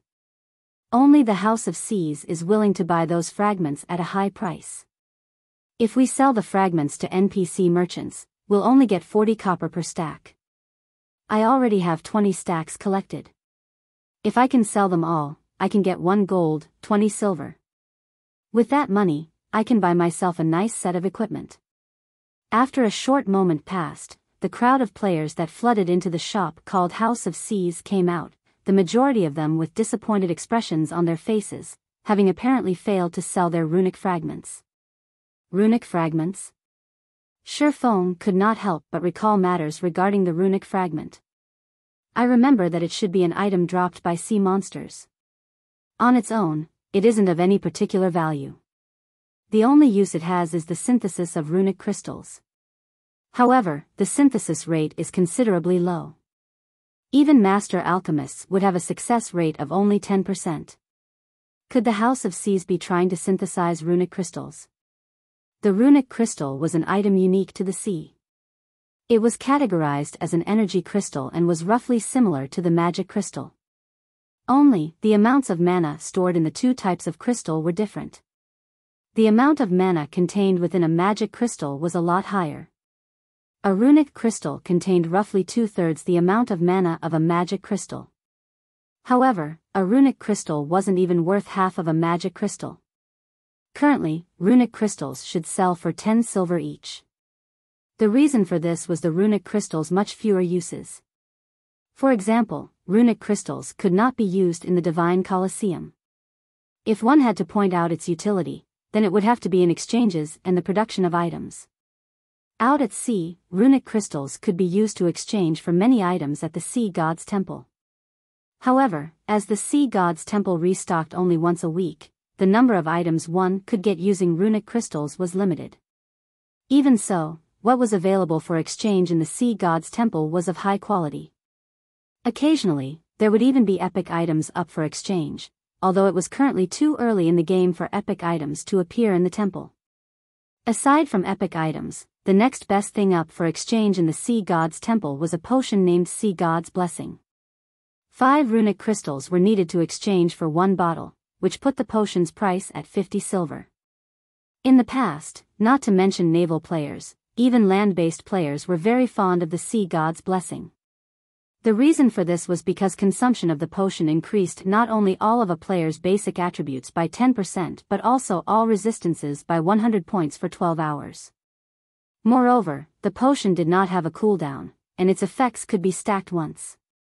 When a player consumed 2 Sea God's Blessings, all their basic attributes would increase by 15% and resistances by 150 points for 15 hours. The further one progressed into the game, the more important environmental factors would become. Certain maps required players to possess a specific resistance for survival. The system would prevent players with insufficient resistances from visiting many special leveling maps. A potion that was capable of increasing all resistances by 100 points could allow players to visit the majority of the locations in God's domain freely without having to worry about environmental factors. However, as only a limited amount of Sea God's Blessing was put up for exchange each week, its actual value on the market was a lot higher. In the past, each bottle had sold for roughly 2 gold. Moreover, this was only the price at sea. On land, each bottle had easily sold for 3 gold. That's right. Why didn't I think of this? I can use this opportunity to make a fortune. Shifeng suddenly thought of the Philosopher's Stone. Others might need to waste a lot of effort into synthesizing runic crystals, but he had the Philosopher's Stone. His synthesis success rate was much higher than even that of Grandmaster alchemists.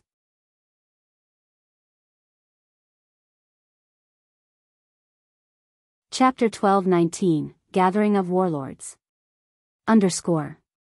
Chapter 12:19, Gathering of Warlords.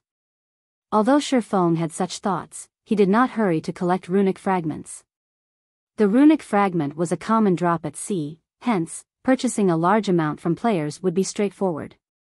Besides, his primary objective in visiting the sea's end this time was not to collect runic crystals but the legacy of the sea. Following which, Shifeng hurried towards the meeting place he had arranged with Passing Monarch. At this moment, hundreds of players geared in fine gold weapons and equipment stood guard in front of the most luxurious high-class restaurant in Blue Jade City. These players were all at least level 42, and just by standing there, they put extremely heavy pressure on others. The passers-by only sent a few glances at these players before scurrying away, nobody daring to enter this restaurant. These players standing guard at the entrance were none other than the members of the Freedom Alliance, the absolute overlord of Blue Jade City. In this city, nobody dared oppose the members of the Freedom Alliance. After all, if they provoked the Freedom Alliance, they would no longer be able to stay in Blue Jade City. Meanwhile, on the 22nd floor, which was also the top floor, of Blue Jade Restaurant, every member of the Freedom Alliance's upper echelon was present. Even the commanders of the Alliance's 11 fleets were here today. At this moment, a beautiful woman dressed in luxurious, red mage robes walked up to passing Monarch and said in a quiet tone, "Commander Monarch, our independent fleets will be depending on you this month. If we let those guild-formed fleets surpass us, our fleet standings in the Alliance will definitely suffer." Although this woman's appearance was not as flawless as Gentle Snow's, she was the only female commander within the entire Freedom Alliance, 100 Leaves. In response, passing Monarch simply nodded silently. In reality, he did not fully believe 100 Leaves' words. Those capable of becoming the commander of a fleet within the Freedom Alliance definitely shouldn't be underestimated. Not to mention, the rise of 100 Leaves' fleet had been rapid. Initially, she and her fleet had joined the Freedom Alliance as the 11th fleet. Now, her fleet was already the 8th fleet. Her fleet's improvement speed was simply staggering. Most likely, her fleet would reach the rank of 5th fleet or even 4th fleet before long, perhaps even surpassing his 3rd fleet one day. However, 100 Leaves' words were also partially correct. If their fleets, which were formed by independent teams, did not perform well and failed to obtain any legacies, their standings in the Alliance would no doubt suffer tremendously. The power structure of the Freedom Alliance was very complex. Although it was an alliance, it comprised 11 groups that fell into two main camps, the fleets formed by independent adventurer teams, and the fleets of small guilds. Normally, the two camps would compete for the resources obtained by the Freedom Alliance as a whole. However, due to the small guild camp managing to acquire a legacy in their previous joint expedition while the independent camp failed to get any, the independent camp situation deteriorated significantly. If the independent fleets could not reduce the disparity during this expedition, their position would definitely worsen in the next distribution of profits. I heard that the 2nd Fleet and 4th Fleet have joined forces and even managed to recruit the help of quite a few powerful experts. Once we enter the secret land, you'll have to help out the 8th Fleet, Commander Monarch, 100 Leaves said as she sent a glance at several people seated across her. These people were none other than the commanders of the 2nd and 4th Fleet and the experts they had hired to assist them this time. However, as these experts were wearing black cloaks, she couldn't determine their identities. "Commander Leaves, you jest. Once we enter the secret land, I'm afraid that it'll be us who will be relying on you for help. I've heard that Commander Leaves has managed to employ the help of the Super Guild's Sacred Temple this time. I expect that even if we united the strength of the entire Freedom Alliance, we wouldn't stand a chance against the Sacred Temple," passing Monarch said, his gaze shifting to the woman standing beside 100 Leaves. Although the woman had hidden her identity using a black cloak, the aura she exuded was no laughing matter. He had only ever felt such an aura on Demon Island.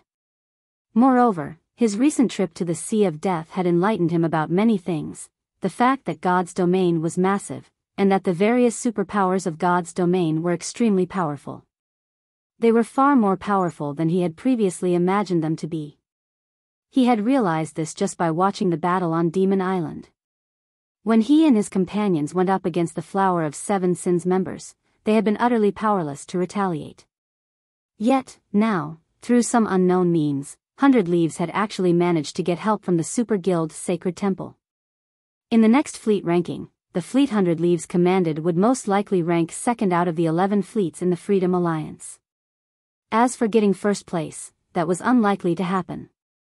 The reason for this was the commander of the First Fleet, who was the man that personally formed the Freedom Alliance. The First Fleet was also the first one to obtain the Legacy of the Sea. Even now, passing Monarch had yet to uncover the identity of the mysterious supporter backing the First Fleet. Just as passing Monarch and 100 Leaves were conversing with each other, the 2nd Fleet's commander, Identical Summer, and the 4th Fleet's commander, Heavenly Spider, were likewise chatting together but with sneers on their faces. "Ha ha ha. Monarch, that fool. He actually went to the Sea of Death and got all 4 of his bronze speedboats heavily damaged. Even now, the speedboats have yet to be fully repaired. With this, Third Fleet no longer poses a threat to us. The only problem left is First Fleet and Eighth Fleet. Identical Summer laughed as he looked at passing Monarch. The Sacred Temple will be a troublesome foe. Not only is it a super guild, but unlike the other super guilds, the Sacred Temple also began developing its naval forces very early on. When it comes to the guild's naval strength, even our entire Freedom Alliance added together won't be a match, Heavenly Spider said, shaking his head. In response, Identical Summer sent a glance at the woman seated beside 100 Leaves and said dismissively, "What are you afraid of?" Although 100 Leaves has managed to recruit the help of the Sacred Temple, it is impossible for the Sacred Temple to lend her all of its strength. At most, she'll get only a small portion. With the cards we have prepared, we'll be able to deal with 8th Fleet easily. Afterwards, our two fleets will definitely secure the position of 1st and 2nd Fleet and rule Heavenly Ocean City. The Freedom Alliance occupied a total of 3 major NPC cities in the Sea's End: Blue Jade City, White Howl City, and Heavenly Ocean City. As for Sea Dragon City, it was not considered a major city, only a minor city located on a certain island. It was valuable merely because it provided access to a secret land that contained legacies. In terms of overall value, Sea Dragon City was worth much less than the 3 major cities. Moreover, every one of the 3 major cities had a player population of over 8 million. Among them, Heavenly Ocean City's population was the highest, with over 12 million players based there. It could already rival the capital of an ordinary empire. If their 2 fleets could obtain Heavenly Ocean City, the wealth they could amass would greatly surpass that of the large guilds occupying empires on land. After all, unlike the guilds on land, which only got to live in NPC cities, naval players like them got to control their cities completely.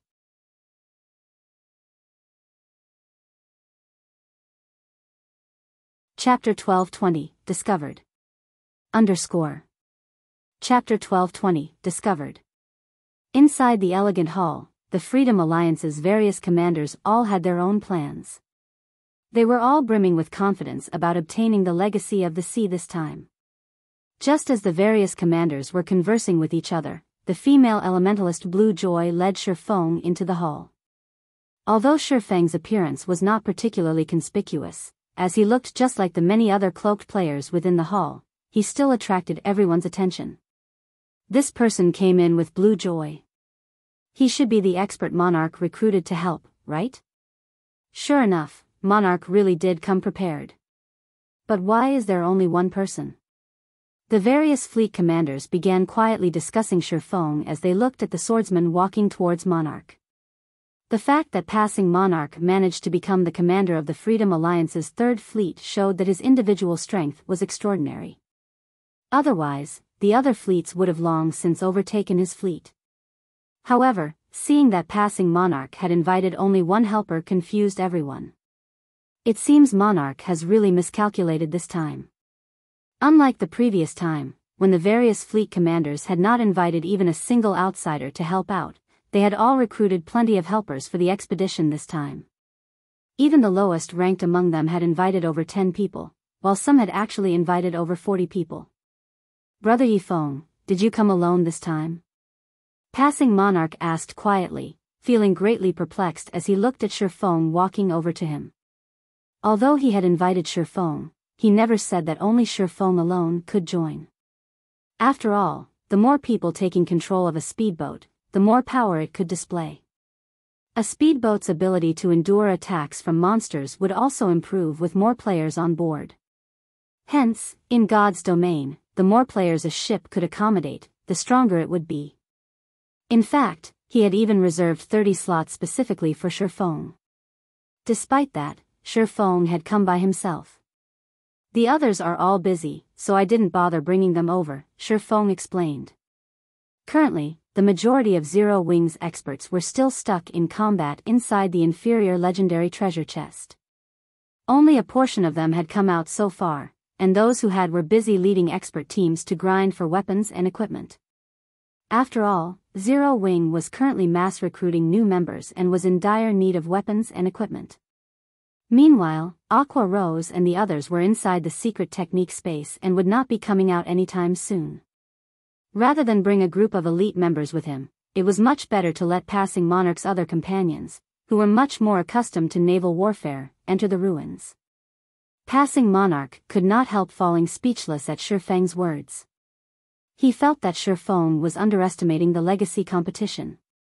Although he could have his own subordinates take up the missing slots, their coordination with Shi Feng would not be particularly good since neither side had a great understanding of each other.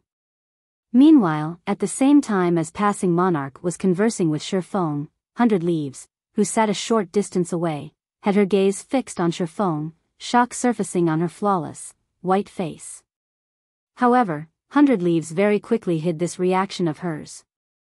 Leaves, is there something strange about that person? The cloaked woman seated beside 100 Leaves asked quietly. He is the person I'm looking for, 100 Leaves said, a hint of excitement surfacing in her eyes as her lips curled up slightly. At 100 Leaves' words, the cloaked woman turned to look at Shi Feng despite herself and exclaimed in surprise, how can this be? The demon god sent the recovery order to every dark player in God's domain. How could the person holding the soul orb possibly appear before us so easily? I can't believe it either. However, the detection crystal I spent 3,000 magic crystals to buy cannot be mistaken. As long as the soul orb is within 30 yards of me, the detection crystal will automatically sense it.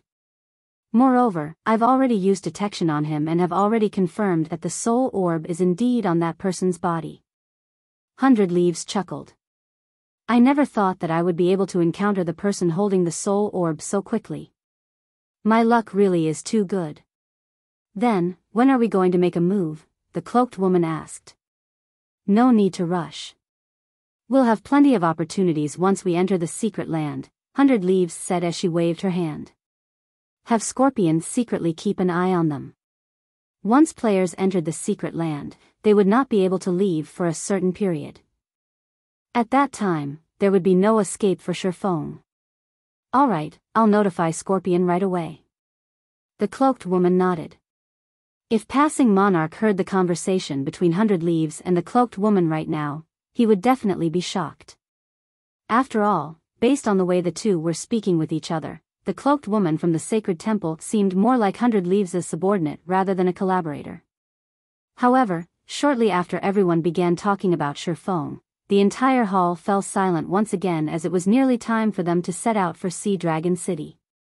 At this moment, a refined middle-aged man dressed in white robes entered the hall. Walking behind him were two robust men, a level 43 ranger with a dark gray longbow slung over his shoulder and a level 43 guardian knight with a massive, white-boned shield on his back. The two could easily rank near the top of the ranking list of any empire in God's domain. Not to mention, both the bow and the shield these two men carried were currently radiating the epic glow effect. The two men looked extremely conspicuous as they entered the hall. Since everyone has already gathered, let us begin, then, the refined middle-aged man said unhurriedly after taking a glance at everyone in the hall. As is traditional, my first fleet will dispatch 100 members while the other fleets will dispatch 90 members each for a total of 1,000 members.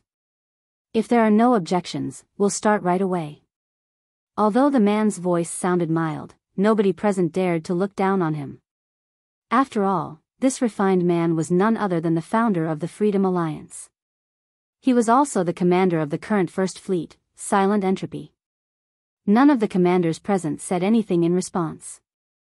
Instead, they each took out a tablet fragment while Silent Entropy took out 2 tablet fragments. When everyone present combined their tablet fragments, the fragments formed a complete circular tablet with an ancient magic array carved on it, and the instant the tablet was assembled, a spatial portal gradually appeared in midair. When Silent Entropy saw that the spatial portal had stabilized, he took back his 2 fragments and said, "All right, everyone, enter according to fleet ranks now." Following which, the other commanders also stored their tablet fragments and entered the spatial portal together with their own fleets in an orderly procession. The first ones to enter were the First Fleet's 100 members, followed by the Second Fleet's 90 members and so on. After the 1,000th player walked into the spatial portal, the portal vanished from the hall. The instant Shi Feng entered the secret land, before he could even see where he had been transported to, the sound of a system notification reached his ears. System, you have entered the secret land beneath Sea Dragon City. You are not allowed to leave before 6 hours have passed. After 10 hours have passed, you will be automatically transferred out of the secret land. When the system notification came to an end, Shifeng was finally able to see his surroundings clearly. He was currently standing in the middle of a massive cavern with an ink-black lake encircling his location. Moreover, fog hovered above the lake. He could barely make out passages at the far end of the cavern. While Shifeng was busy observing his surroundings, the members of the Freedom Alliance began releasing their ships onto the lake in an orderly manner. Even the weakest ship released was an advanced speedboat. There were also plenty of bronze speedboats, which were originally very rare in the outside world. It was an amazing sight to behold. The secret land did not place any restriction on the number of ships that could be brought in. However, the appearance of over 120 ships on the lake would immediately trigger a massive monster attack. Only after these monsters had destroyed the excess ships would they leave. Hence, the various fleets of the Freedom Alliance had agreed that each fleet could bring a maximum of 10 ships each. Any fleet caught bringing more than the agreed number of ships would have their right to enter the secret land in the future taken away. Moreover, as everyone had signed a contract agreeing to this point, there was no escaping the penalty if they broke their word. At this moment, the cloaked woman, who stood beside 100 Leaves, covertly observed the distant Shifeng as she quietly asked, "Leaves, should we take action now?"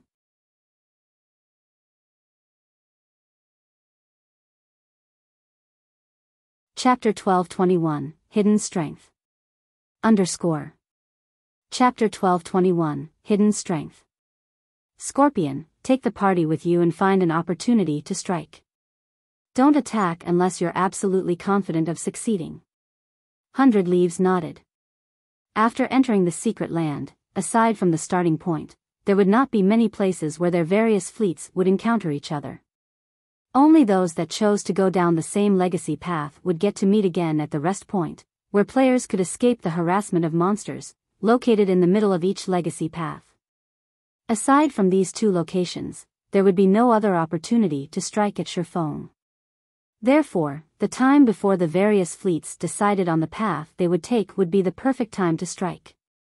Although attacking Shifeng would also mean severing all friendly relations with passing monarch, she was willing to take this loss to complete the demon god's quest. The party? Is there really a need for that? He is just one person.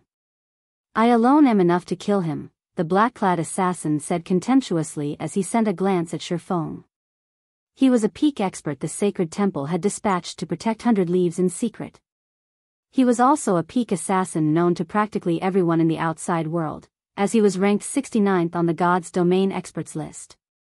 In the entire God's Domain, the number of peak experts capable of stopping his assassination could be counted on the fingers of both hands. Killing an unknown brat would be a piece of cake for him. There was no need to mobilize the entire security party at all. In order to ensure 100 Leaves' safety, the 6 members of the security party usually took turns protecting her. Moreover, even the weakest of them was at the half-step flowing water realm, while most of them were at the flowing water realm. Having all 6 of them take on a random kid was akin to humiliation to them. At this time, the other 5 members of the security party also nodded in agreement with Scorpion's words. Just having their party leader take action could already be considered an overestimation of Shifeng's abilities. After all, not a single person in the entire Sea's End could stop their leader's assassination tactics. There's no harm in being careful. This quest is very important to me. If I succeed, I might be able to improve further, 100 Leaves said in an extremely stern tone. Immediately, Scorpion and the others shuddered as massive pressure washed over their bodies. Meanwhile, only Scorpion and the security party members felt this pressure, as it was not the result of a difference in strength but a difference in status. I understand, Scorpion said hurriedly, realizing the gravity of the matter. The other members of the security party also nodded promptly, not daring to speak another word. Following which, Scorpion and the others activated stealth and approached Shifeng from different directions, clearly intending to form an encirclement, which would give Shifeng no opportunity to escape alive. Just as Scorpion and the others were gradually closing the distance to their target, Shifeng released the Swift Dragon speedboat. The instant the Swift Dragon speedboat appeared, a storm stirred up the previously peaceful waters, a massive vortex forming in the water. The entire cavern shook as if it would collapse at any moment. What's going on? Everyone automatically went on alert. Danger plagued the entire secret land. It was not uncommon for a single mistake to result in death. Now that such a huge commotion occurred in the cavern, how could everyone not feel frightened? Look at the distant grotto, a ranger with good eyesight suddenly shouted. Immediately, everyone turned to look at the grotto in the distance. At this moment, the strong gusts of wind blew away the fog filling the grotto. Although the situation inside the grotto was not entirely clear, everyone could still see what had happened. The cavern, which originally had 12 grottos leading out of it, had another one added to it, taking everyone unawares. Meanwhile, the entrance of this grotto was extremely large. What? How can this be? This scene came as a tremendous shock to everyone. The Freedom Alliance had already done their research on the situation inside the secret land. It had a total of 12 legacy paths, and each entrance leading to these paths differed in size. The paths were divided into 3 groups, those with entrances with a diameter of 20 yards, a diameter of 30 yards, and a diameter of 50 yards. The larger the entrance of a path was, the more danger one would encounter inside that path. This was the conclusion the Freedom Alliance had drawn after their last expedition, because every fleet that had entered the 50 diameter paths had failed to set foot into the inner area of those paths. On the other hand, the first fleet, which had chosen a 20 diameter path, had managed to pass all the way through. Meanwhile, the new entrance that appeared had a diameter of at least 100 yards. It could easily accommodate 4 speedboats moving in parallel. How can this be possible? There wasn't such a path the previous time we were here. Passing Monarch had a conflicted look on his face as he stared at the massive grotto. His reaction was because this new grotto might be the greatest secret of the Sea Dragon's secret land. Only, he did not know whether he should choose this path or not, because it went without saying that this path was undoubtedly the most dangerous one. Nevertheless, if he did not enter this path, there might not be another chance to do so in the next expedition. After all, no such situation occurred during his last visit here. It was uncertain whether this grotto would appear again in the next expedition or not. A chance. Ha ha ha. Our chance has come. Identical Summer was inwardly ecstatic at this situation. Sending a private message to Heavenly Spider, he said, "This is our chance. If we obtain the strongest legacy in the Sea Dragon's secret land, no matter how many times Entropy and the others enter this place, they will never be able to compete against us for Heavenly Ocean City. But I'm afraid the difficulty of conquering it will be quite significant," Heavenly Spider, the commander of 4th Fleet, said somewhat worriedly. "What's there to be afraid of? Don't forget, we still have that," Identical Summer said nonchalantly. "If we don't give it a try now, we might not get another chance in the future."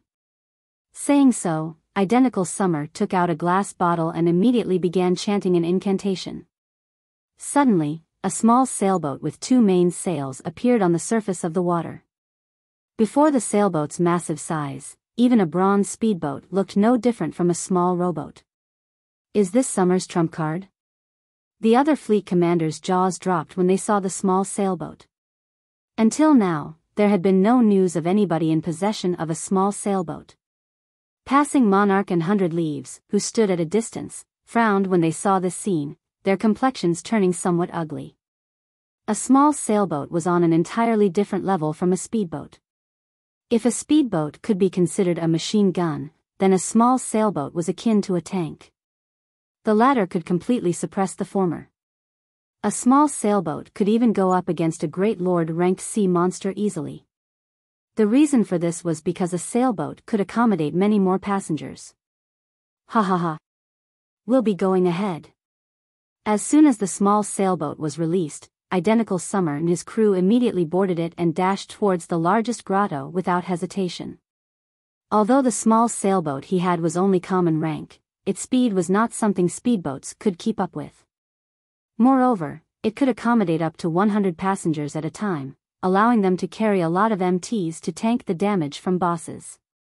After including the 8 bronze speedboats their second and fourth fleets possessed, they were definitely the strongest fleet in the entire Freedom Alliance right now. As expected of Summer. His preparation is indeed amazing, Silent Entropy laughed. He then took out a glass bottle from his bag and began chanting as well. In the blink of an eye, another small sailboat appeared before everyone. The commander of 11th Fleet boarded the sailboat together with Silent Entropy without hesitation. The small sailboat then promptly chased after identical Summer's fleet. Meanwhile, in terms of strength, Silent Entropy's fleet was even stronger as it had 9 bronze speedboats in total. The commanders of the other fleets were dumbfounded. Although they knew that the top-ranking fleets had hidden a lot of their strength, they had never suspected that those fleets had hidden this much. Silent Entropy. Identical Summer. 100 Leaves' eyes were filled with anger as she glared at the 2 small sailboats disappearing into the largest grotto. Originally, she had planned on directly becoming the first fleet of the Freedom Alliance in this expedition. Now, however, those 2 people had ruined her plans. Leaves, Passing Monarch and the others are also starting to move out, the cloaked woman said as she pointed at Shifeng and the others, whose ships were already heading towards the largest grotto. Have they lost their minds? 100 Leaves was filled with confusion as she looked at the 5 speedboats rapidly moving towards the largest grotto as well.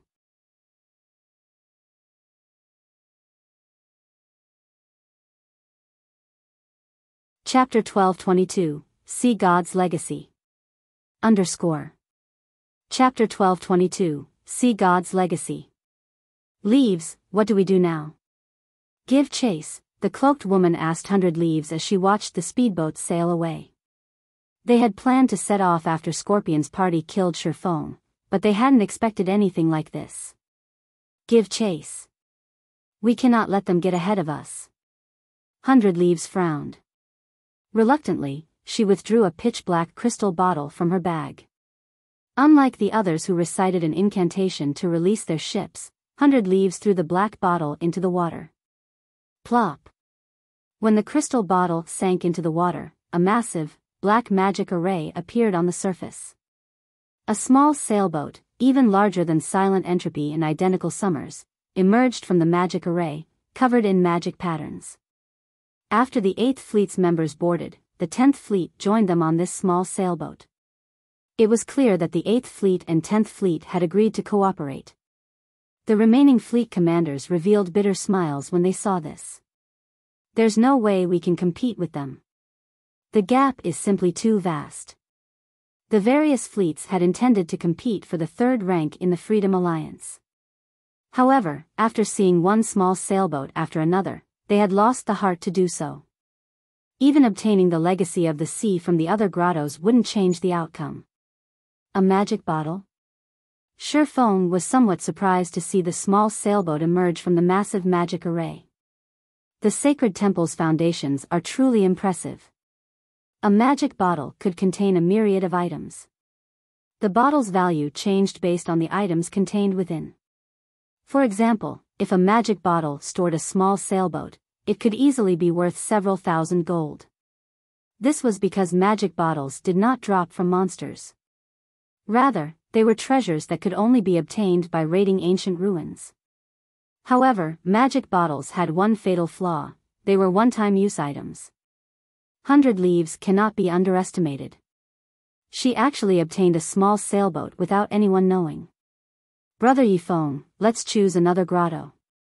We cannot compete with them. As Passing Monarch watched 100 Leaves' approaching fleet, he questioned the idea of competing for the greatest legacy in the Sea Dragon's secret land. Even if they had Shifeng's secret silver speedboat, it would be a waste of time. Moreover, now that 100 Leaves had also entered the largest grotto, their 3rd fleet had no competition in the other grottos. They could obtain legacies more easily. Glancing at Silent Entropy and the others, who had already entered the largest grotto, Shifeng nodded and said, "That's fine. According to our previous agreement, the first legacy we obtain belongs to you, while the second belongs to me. Which grotto should we choose?" This, Passing Monarch hesitated. If given the choice, he would never willingly forsake the greatest legacy of the Sea Dragon's secret land. However, with so much powerful competition in a single grotto, it was unknown whether or not he could even obtain the legacy. He was wrought with indecision. Why don't we give it a try? If we think that it's impossible, we can give up on the largest grotto, Passing Monarch decided after considering the matter further. That won't do. If you waste too much time before heading to another grotto, what will happen to my legacy? Why don't we do this? We'll split the time in half. We'll each take command of the fleet for 5 hours.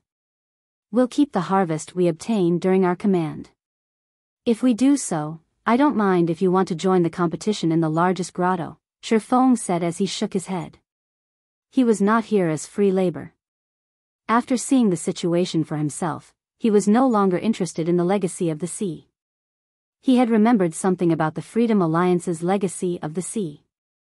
In the past, one of the reasons that the Freedom Alliance had been able to move about God's domain seas uncontested was its large number of players who had obtained the legacy of the sea. Even the various super guilds had avoided provoking the alliance for no good reason. Another reason was Silent Entropy's Ancient Weather Book. The player that wielded the Ancient Weather Book could manipulate the weather in an area. When used in naval combat, one could offer their side an absolute environmental advantage. Rumors had it that Silent Entropy had obtained the Ancient Weather Book when he had obtained the Sea God's legacy. The Freedom Alliance obtained their legacies of the sea from the Sea Dragon's secret land. After taking into account the information Passing Monarch had given him about the secret land, it was not difficult to determine that Silent Entropy had obtained the Sea God's legacy here. In the past, the Sea God's legacy had been known as one of the 4 great legacies at sea. Now that the strongest legacy in the secret land had appeared, the Ancient Weather Book would be available as well. While he could ignore the Sea God's legacy, the Ancient Weather Book was an extremely important item. When used in naval combat, it was a strategic weapon. That's fine. However, we'll split our time 4 to 6. I get 6 hours. Later, I'll use 1 hour to test the waters. If it really isn't possible, we'll switch to other grottos. This will also give you the chance to learn the largest grotto's difficulty, Passing Monarch said. Alright, let's do that, then, Shifeng smiled before taking out a contract. Following which, the two renewed their contract. Passing Monarch released a sigh of relief as he quickly directed the fleet into the largest grotto. In reality, the secret land's grottos were portals that would transport players to another space. As the Third Fleet's ships entered the largest grotto, after a few minutes of drifting along a heavy current, the fleet left the grotto and appeared before a massive island. The island had a white, sandy beach and an azure blue sky above it. It looked like paradise. This island was none other than their rest point. Another island waited across from this paradise. Unlike the first island, dark, thundering clouds covered the sky above the second. One could also see plenty of massive sea monsters roaming the island. This was where the legacies hid. Silent Entropy and Identical Summer's fleets had already engaged these sea monsters in battle. Why are there so many sea monsters? Passing Monarch was shocked when he saw the creatures. Both Silent Entropy and Identical Summer's fleets stood against more than 20 sea monsters. These sea monsters looked like sea turtles, but unlike normal sea turtles, a long horn grew from the heads of these monsters. Their bodies also emitted arcs of blue electricity, and all of their attacks used lightning. Not only were their attacks very fast, but they also contained massive destructive power. Thunderhorn Beast, Sea Monster, Lord. Level 51. HP 35,000,000/35,000,000. Although Silent Entropy and Identical Summer's fleets each had a small sailboat, their ships suffered against so many Thunderhorn beasts. If not for their small sailboats taking the brunt of the attacks, they would have already been annihilated. Passing Monarch paled at this sight. Speedboats stood no chance against those monsters. The Third Fleet couldn't even reach the island. If they could not get on the island, how were they supposed to obtain the legacy? In the Sea Dragon's secret land, all legacies were in the center of the legacy island at the end of each grotto. The ship's role was to transport the players through the obstacles on the way to the legacy island. However, with so many sea monsters in the outer perimeter, one could just imagine how many sea monsters waited for them around the legacy island. They sure move quickly.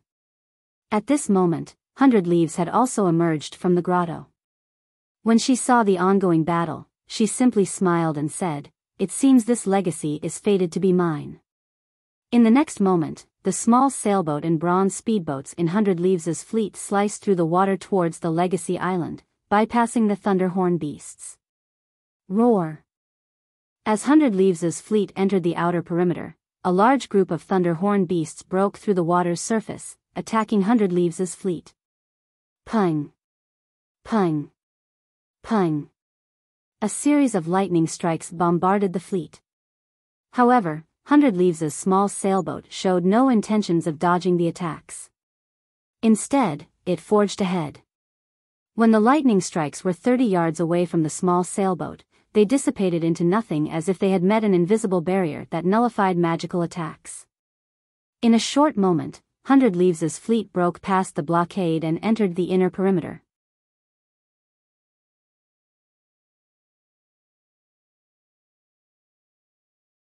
Chapter 1223, Who Says We Don't Have a Sailboat? Chapter 1223, Who Says We Don't Have a Sailboat? They made it through so easily. Passing Monarch's mouth gaped as he looked at 100 Leaves' fleet getting past the outer perimeter. Although the outer perimeter was not large, there were still roughly 5,000 yards to cross to reach the inner perimeter. Crossing such a distance while weathering the attacks of over 20 Thunderhorn beasts was easier said than done. Even Silent Entropy's fleet had yet to cross half the distance and had already lost 4 players. It was clear that Silent Entropy's fleet would lose over 20 people by the time they reached the inner perimeter. Of course, Silent Entropy's fleet could use another method that would incur fewer losses, gradually killing off the Thunderhorn beasts. However, killing the sea monsters would take a lot of time. Meanwhile, they only had 10 hours inside the Sea Dragon's secret land. If they wasted 1 or 2 hours in the outer perimeter, they would have to waste even more time in the inner perimeter.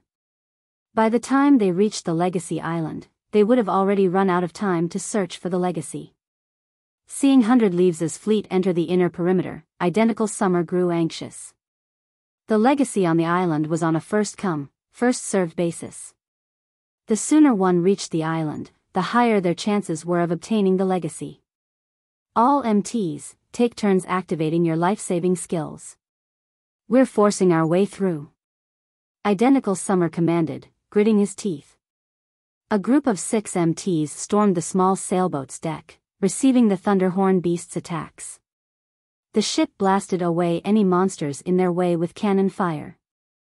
Silent Entropy's side fared far better than the other fleet. Silent Entropy had used a Tier 3 defensive magic scroll to receive the level 51 Lord's attacks. By the time both fleets had reached the inner perimeter, the difference between Silent Entropy and Identical Summer's fleets was obvious at a glance. Silent Entropy's fleet hadn't lost a single player.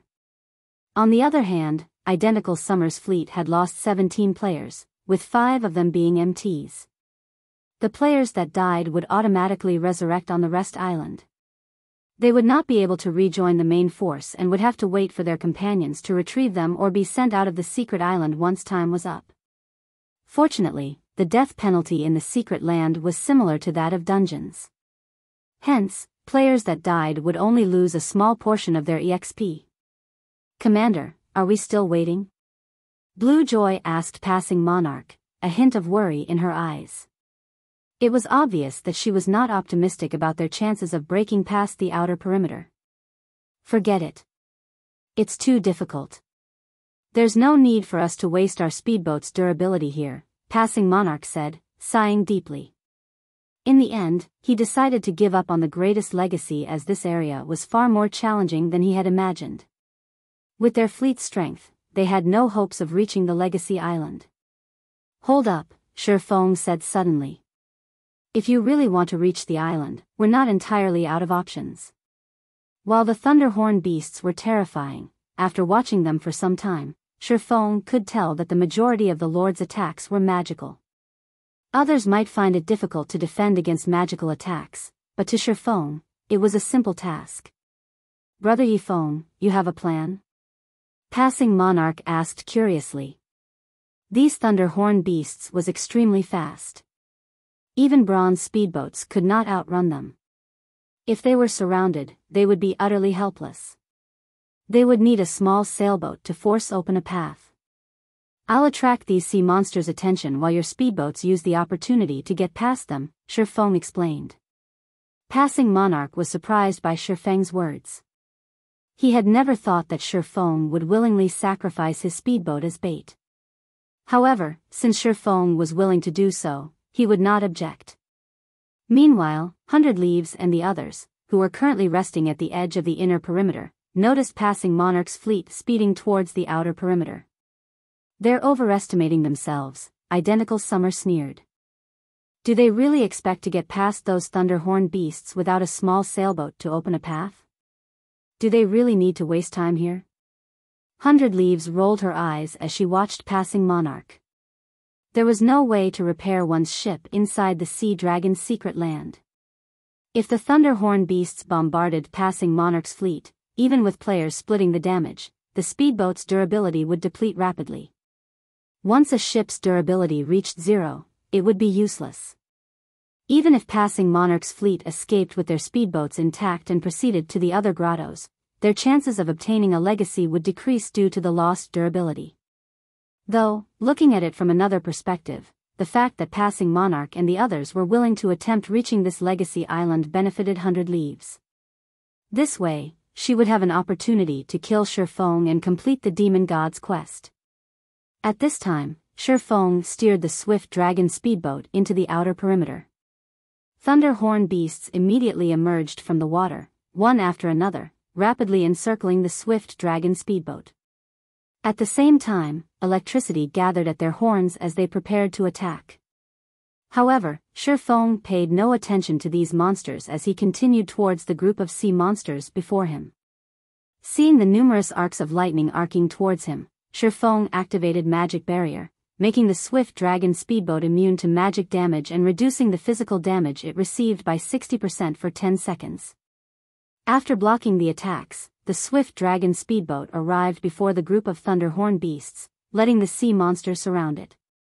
"It's over," Passing Monarch could not help but sigh. If the massive thunderhorn beasts surrounded a speedboat, there was no hope of escape.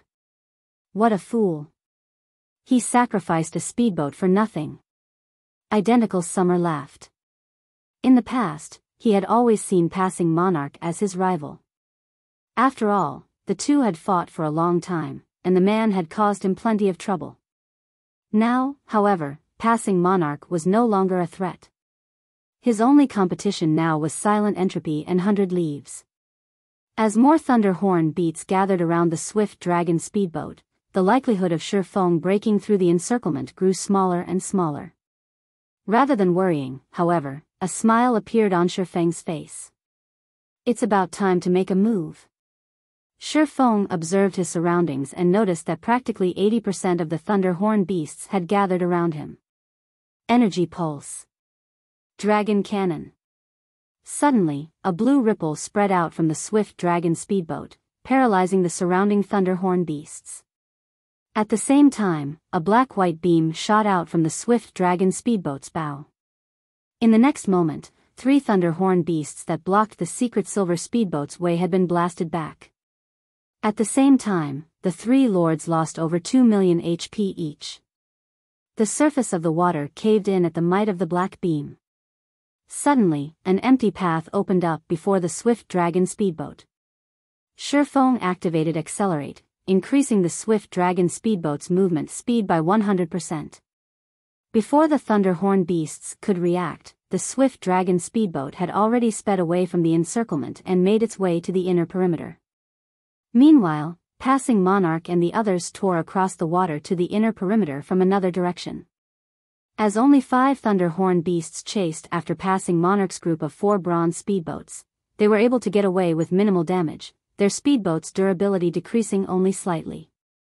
As for the remaining sea monsters chasing the swift dragon speedboat, due to the paralyzation, their movement speeds had reduced to less than half of their original. As a result, the distance between them and the secret silver speedboat rapidly increased. By the time the paralysis effect wore off, the swift dragon speedboat was over 300 yards away. By then, all the thunder horn beasts could do was watch as the swift dragon speedboat entered the inner perimeter. What rank is that speedboat? 100 Leaves blinked in astonishment as her gaze followed the unharmed swift dragon speedboat.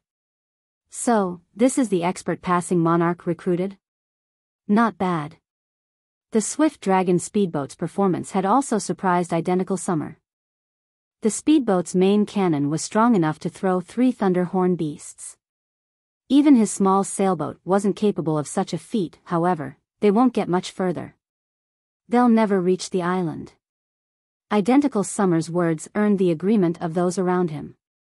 The difference between the inner and outer perimeter's difficulty was like the difference between heaven and earth.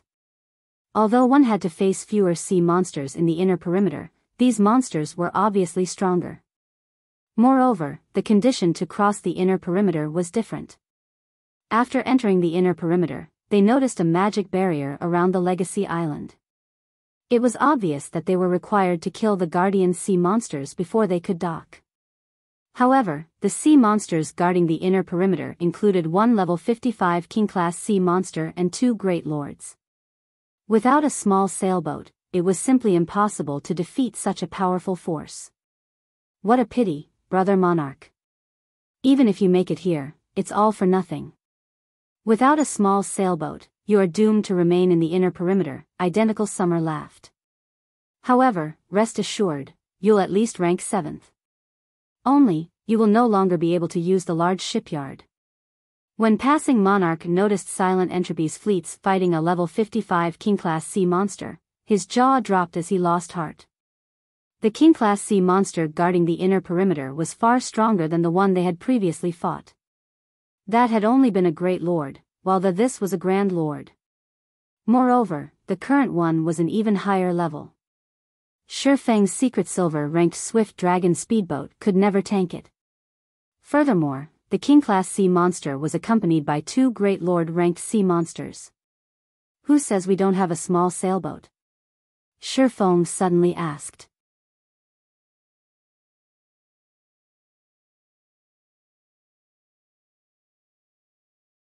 Chapter 1224, Combat Power Assessment. Chapter 1224, Combat Power Assessment. You have a small sailboat? Identical Summer stared at Shifeng as if the man had told the funniest joke in the world. Although Identical Summer had not said anything else, there was no doubting the contempt in his eyes. The other Freedom Alliance members smirked at Shifeng's words. That brat sure knows how to boast. Even our sacred temple hasn't obtained a small sailboat until recently. How could an independent adventurer team with no background possibly have one? The cloaked woman from the sacred temple chuckled softly. The sacred temple was one of the super guilds that had begun to develop its naval strength early in the game, yet even now, it had only found a magic bottle containing a small sailboat, not an actual small sailboat. They had obtained this magic bottle from an ancient ruin in the sea's end. For this magic bottle, the sacred temple had sacrificed dozens of experts and thousands of elites. As for Silent Entropy and Identical Summer, while both had only acquired a small sailboat due to luck, they also had the support of powerful backers. The power supporting Silent Entropy, in particular, was intense enough that even the sacred temple avoided casually provoking it. Passing Monarch was merely an independent player with great individual strength. The naval adventurer team he had formed lacked the support of any major power. It was a miracle that he had led his team to become the Freedom Alliance's 3rd fleet. Obtaining a small sailboat was impossible for Passing Monarch. Brother Yifeng, do you really have a small sailboat? Passing Monarch stared at the swordsman in shock. He had already investigated Zero Wing and learned that the guild didn't possess any particular naval power. The guild hadn't even begun to develop its naval forces. Zero Wing had focused on competing with the various large guilds on land all this time. Just the fact that Zero Wing possessed a secret silver speedboat was astounding. Even now, no one throughout the Freedom Alliance possessed a secret silver speedboat. Blue Joy, who stood by his side, blinked in astonishment. She wondered if Shifeng had simply made the claim to save the Third Fleet from humiliation. "You'll know once you see it," Shifeng said as he looked around him. He could clearly feel the doubt and contempt everyone aimed his way. Following which, he took a delicate crystal bottle from his bag and began to chant an incantation. With each verse Shifeng chanted, black mist emerged from the crystal bottle, shrouding a large section of the sea water before the swift dragon speedboat. Suddenly, a silver sailboat appeared before these players. This silver sailboat was no smaller than the sailboat 100 Leaves had summoned with the magic bottle. Moreover, magic runes decorated every inch of the silver sailboat. At first glance, it was obvious that the silver sailboat was a higher rank than the common sailboats Silent Entropy and Identical Summer had summoned. This small sailboat was none other than the bronze-ranked one-horned sailboat he had obtained from the king-class sea monster he previously killed. Impossible. When did small sailboats become so common? Everyone was stupefied. None of them could believe their eyes. Just who is that man? 100 Leaves shifted her gaze to Shifeng when she saw the one-horned sailboat. First, the man had earned himself a bounty from the demon god. Then he revealed a very high-rank speedboat. Now, he revealed a small sailboat. If someone claimed that this man wasn't supported by a major power, she wouldn't believe it. "I have really underestimated you, Monarch. I never thought you would recruit such an expert. However, you'll never get to the island. At the end of the day, passing the inner perimeters test depends on one's strength," Identical Summer snorted. He then steered his sailboat towards the Legacy Island to challenge the inner perimeter's sea monsters. Passing Monarch's fleet might have crossed the outer perimeter with some trick, but the inner perimeter required them to face the joint attacks of a Grand Lord-ranked king-class sea monster and 2 Great Lords. Without defeating these monsters, they would not be allowed to dock on the island. Although passing Monarch's fleet now had a small sailboat, the fleet's disadvantage was still obvious: the fleet lacked manpower. The Third Fleet was only allowed to bring 90 members to the secret land, while Identical Summer, Silent Entropy, and 100 Leaves' fleets each had over 100 people. Not only could they employ their small sailboats, which could accommodate 100 passengers, to their fullest potential, but they also had extra men to control multiple bronze speedboats. On the other hand, passing Monarch's fleet did not even have enough players to exert its small sailboat to its full potential. How could passing Monarch's fleet possibly defeat a king-class sea monster? At the same time, the members of Third Fleet gazed at Shifeng with admiration. "Brother Yifeng, thank you, truly. However, I still intend to give up on this grotto." Passing Monarch was extremely grateful to Shifeng. In reality, Shifeng could have easily decided not to help him. After all, both had already agreed that they would determine each other's harvest based on time. However, when passing Monarch had seen the distant king-class sea monster, he had decided to relent. Magic Whale, Marine King Creature, King-class sea monster, Grand Lord. Level 55.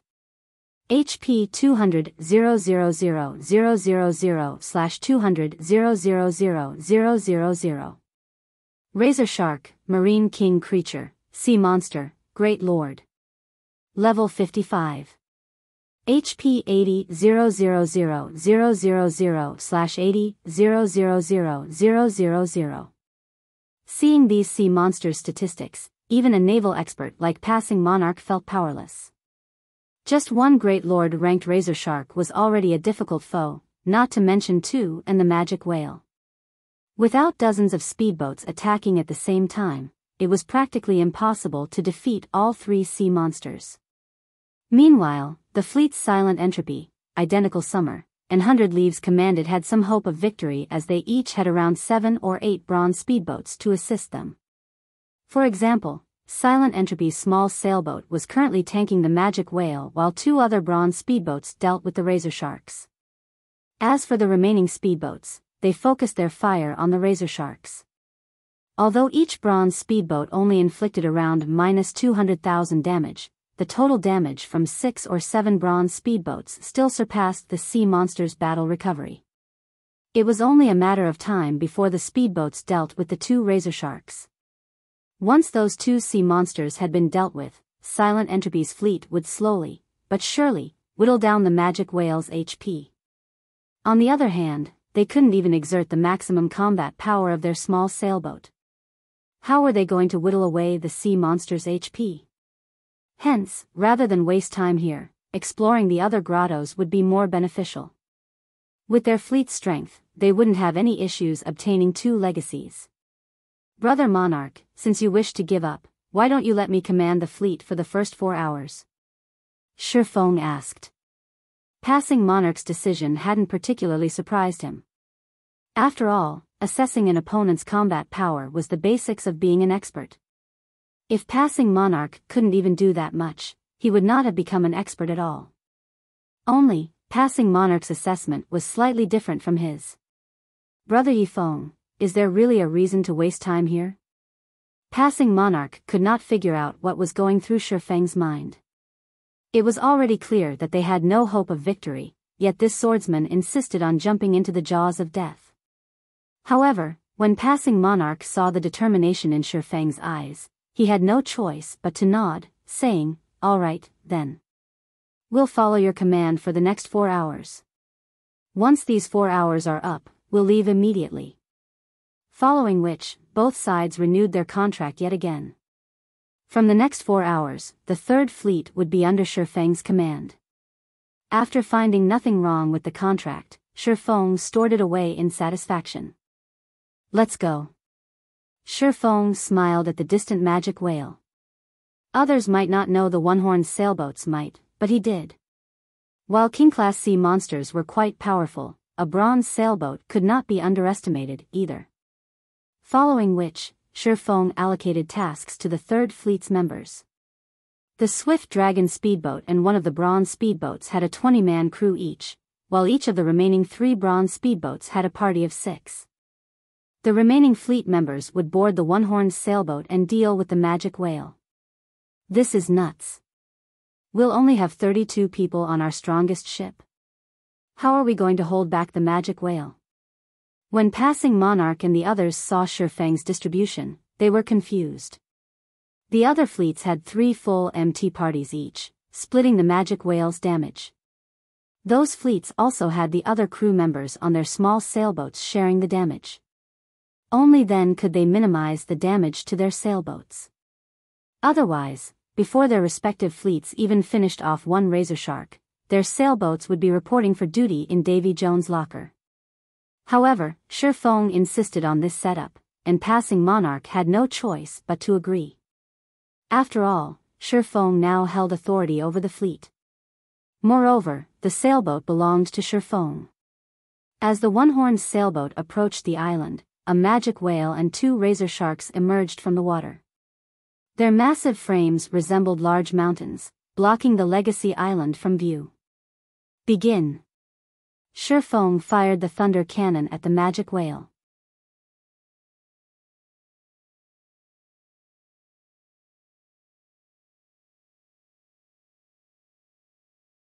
Chapter 1225, The Might of a Bronze Small Sailboat. Chapter 1225, The Might of a Bronze Small Sailboat. Leaves, this magic whale's attack range is too wide. We won't hold at this rate. We need to use magic scrolls, the cloaked woman from the sacred temple said, frowning at their sailboat's remaining durability. The razor sharks were only great lords. Moreover, their skills were monotonous, making their attacks easy to dodge. Bronze speedboats were more than enough to cope with the razor sharks. The problem was the magic whale. Although the Grand Lord was clumsy and slow, and its attack patterns were not particularly complex, it was still a powerful foe. Aside from ruthless headbutts, the magic whale's main attacks were Ice Meteor and Icicle Rain. When casting Ice Meteor, the magic whale would call down a massive globe of ice. Even with 6 MTs sharing the attack's damage, all 6 would lose over 2/3 of their HPs. Furthermore, the Grand Lord used Ice Meteor frequently. Only when all 18 MTs took turns blocking could they keep up with the attacks. The burden on the healers was also massive, as one mistake could spell the end for a party of MTs. However, this was not the team's greatest challenge. The magic whale's icicle rain was what left everyone speechless. When the magic whale cast icicle rain, countless icicles would rain down from the sky. Although each icicle only dealt around -10,000 damage and could easily be blocked by any player, they could not keep up with how many icicles bombarded their ships. One could say that this skill specifically targeted ships. By the time icicle rain's duration ended, their small sailboat would have lost roughly 3 or 4 points of durability. If they continued this battle of attrition, their small sailboat's 700 durability would have long since bottomed out before they could shave away the magic whale's 200 million HP. Sure enough, a King-class sea monster is not an easy foe. 100 Leaves frowned as she watched another batch of icicles form in the sky. She then said to the cloaked woman, "Use the Tier 3 summoning scroll. Have the summoned creatures share part of icicle rain's damage." The cloaked woman nodded before retrieving a Tier 3 summoning scroll and chanting the incantation. With a Tier 3 summoned creature sharing the damage, the small sailboat only lost 1 point of durability by the time the skill ended. At the same time, the cloaked woman redirected a portion of the sailboat's cannon attacks towards one of the distant razor sharks, assisting the bronze speedboats in whittling down the Great Lord's HP. As a result, the razor shark's 80 million HP decreased at a visible rate. 95%. 94%. 93%. Leaves, Passing Monarch and the others seemed to be taking action. As the cloaked woman controlled the summoned creature, she noticed the one-horned sailboat moving deeper into the inner perimeter, and an odd feeling rose in her chest. Passing Monarch's fleet only had 90 members. Even with a small sailboat, such a small team was not enough to defeat the magic whale. Any expert worth his salt should know this, much less a fleet commander like Passing Monarch.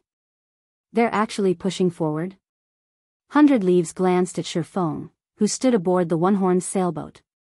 Smiling, she muttered, "What an interesting person." She was very familiar with Passing Monarch. While Passing Monarch's individual combat standards were not particularly high, his leadership abilities and assessment for monsters' strengths were first class. He would never take such a risk. The only possibility was that Shifeng had persuaded him to do so. Silent Entropy and Identical Summer had also noticed the one-horned sailboat's approach. "They're not giving up?" Identical Summer asked contemptuously. "I want to see just how long they can last."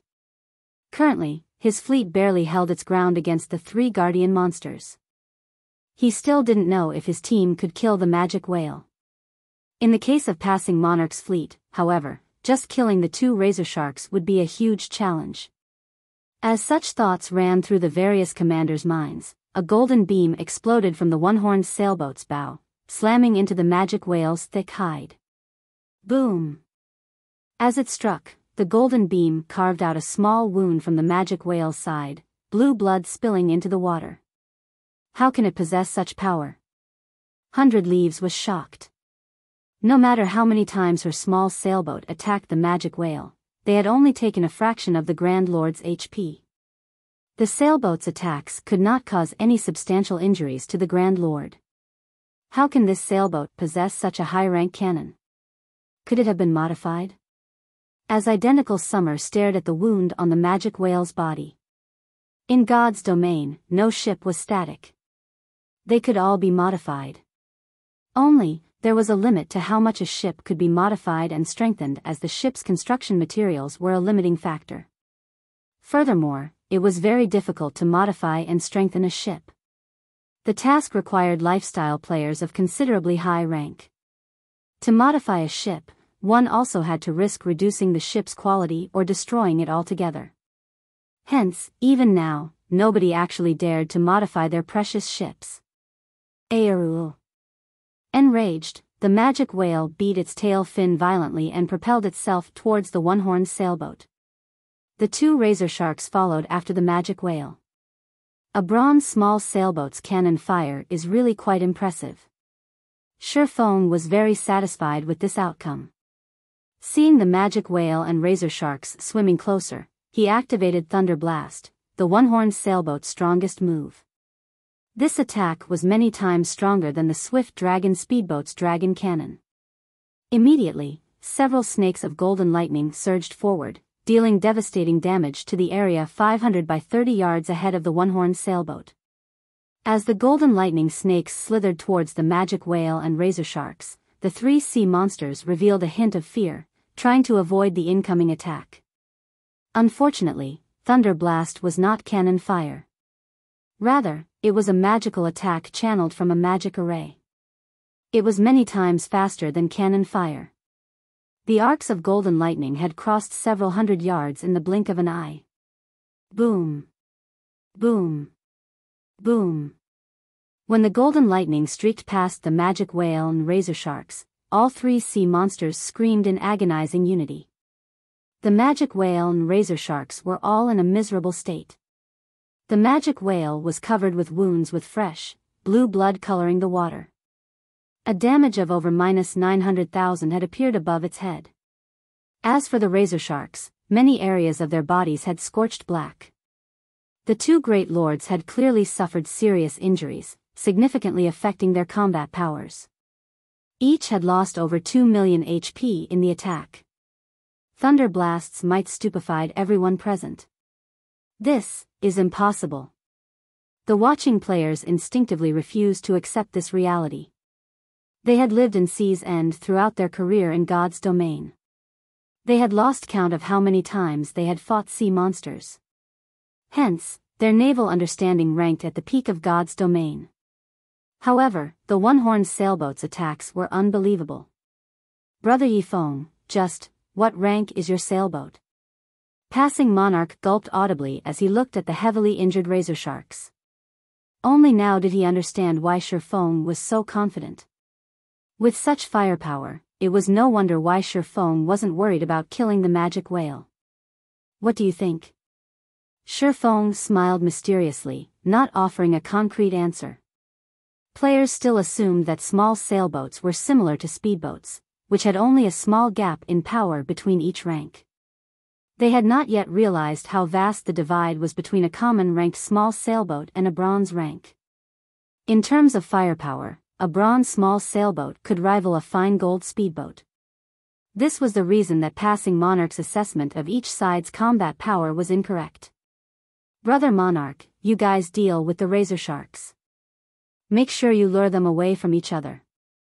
Leave the magic whale to me, Shi Feng instructed after noticing the magic whale and razor sharks approach. You're going to deal with that thing with only one ship? Won't we be cutting it a little too close?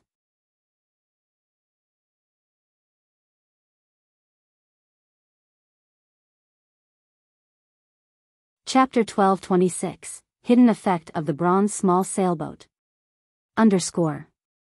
Shi Feng's commands confused passing Monarch and the others. The one-horned sailboat might possess frightening killing power, but when all was said and done, the magic whale was still a king-class sea monster. It was still a terrifying foe. Although Silent Entropy and the other fleets relied on their small sailboats to tank the magic whale, they constantly had 2 or 3 bronze sailboats assisting from the side. The speedboats occasionally shared some of the magic whale's damage, giving the small sailboats a break. Furthermore, the one-horned sailboat only had a 32-man crew on board. In terms of endurance, it was far weaker than Silent Entropy and the other small sailboats. Without a doubt, sending the one-horned sailboat to deal with the magic whale alone was mad. If it were up to passing Monarch and the others, they would have refused the idea. After all, it was nothing more than gambling with a small sailboat. A small sailboat's value went without saying. One wouldn't even necessarily trade such a ship for a fragmented legendary item. However, it was too late for passing Monarch and the others to argue as Shi Feng had steered the one-horned sailboat directly towards the massive magic whale. Meanwhile, the 2 razor sharks had swum around to launch a pincer attack against the one-horned sailboat from the sides. Commander, are we really not going to help him? Blue Joy asked Passing Monarch worriedly. He is the commander now. We'll only stop him if it truly seems impossible. Passing Monarch could not help but sigh. He did not know what was going through Shifeng's mind. Normally, anyone who obtained a small sailboat would treat it like a priceless treasure, avoiding anything reckless that might destroy it. Shifeng, however, pitted his small sailboat in a dogfight against a Grand Lord-ranked King-class sea monster. Looking at this situation, Passing Monarch could not help but feel sorry for the one-horned sailboat. Following which, under Passing Monarch's command, all speedboats took action. With the 4 basic mana pulse bombs Shifeng had provided them, they fired 2 bombs at each of the razor sharks, each bomb dealing over -1 million damage. Instantly, the razor sharks' aggro split between the one-horned sailboat, the swift dragon speedboat, and 1 bronze speedboat.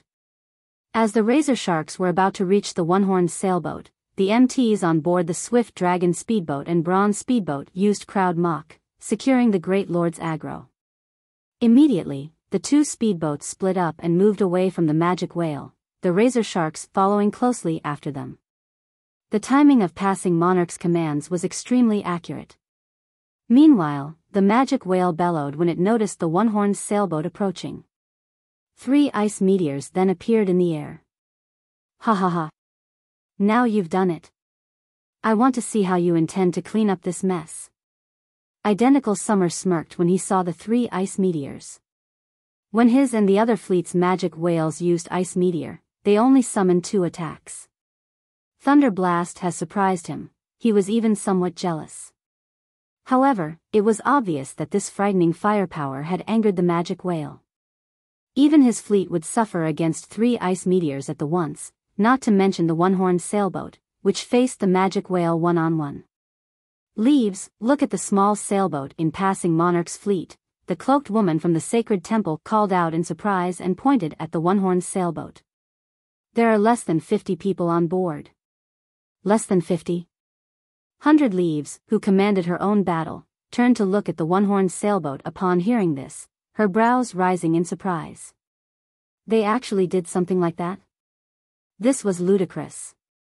She had a 100-man crew aboard her sailboat to deal with the magic whale's attacks, yet her sailboat still lost a significant amount of durability. If the one-horned sailboat had less than 50 players on board, its durability would fall several times faster. The sailboat would likely sink to the bottom of the ocean before the 2 razor sharks were dealt with. Aero. The magic whale bellowed as it controlled the ice meteors, aiming for the one-horned sailboat's blind spots and making its attacks difficult to dodge. In terms of speed and angle of attack, this magic whale used faster and more accurate ice meteors than the others.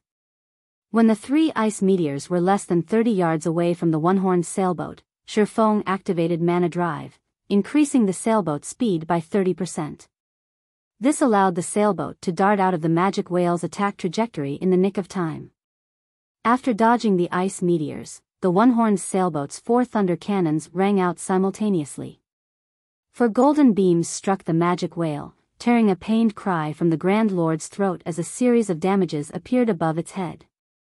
-471,847.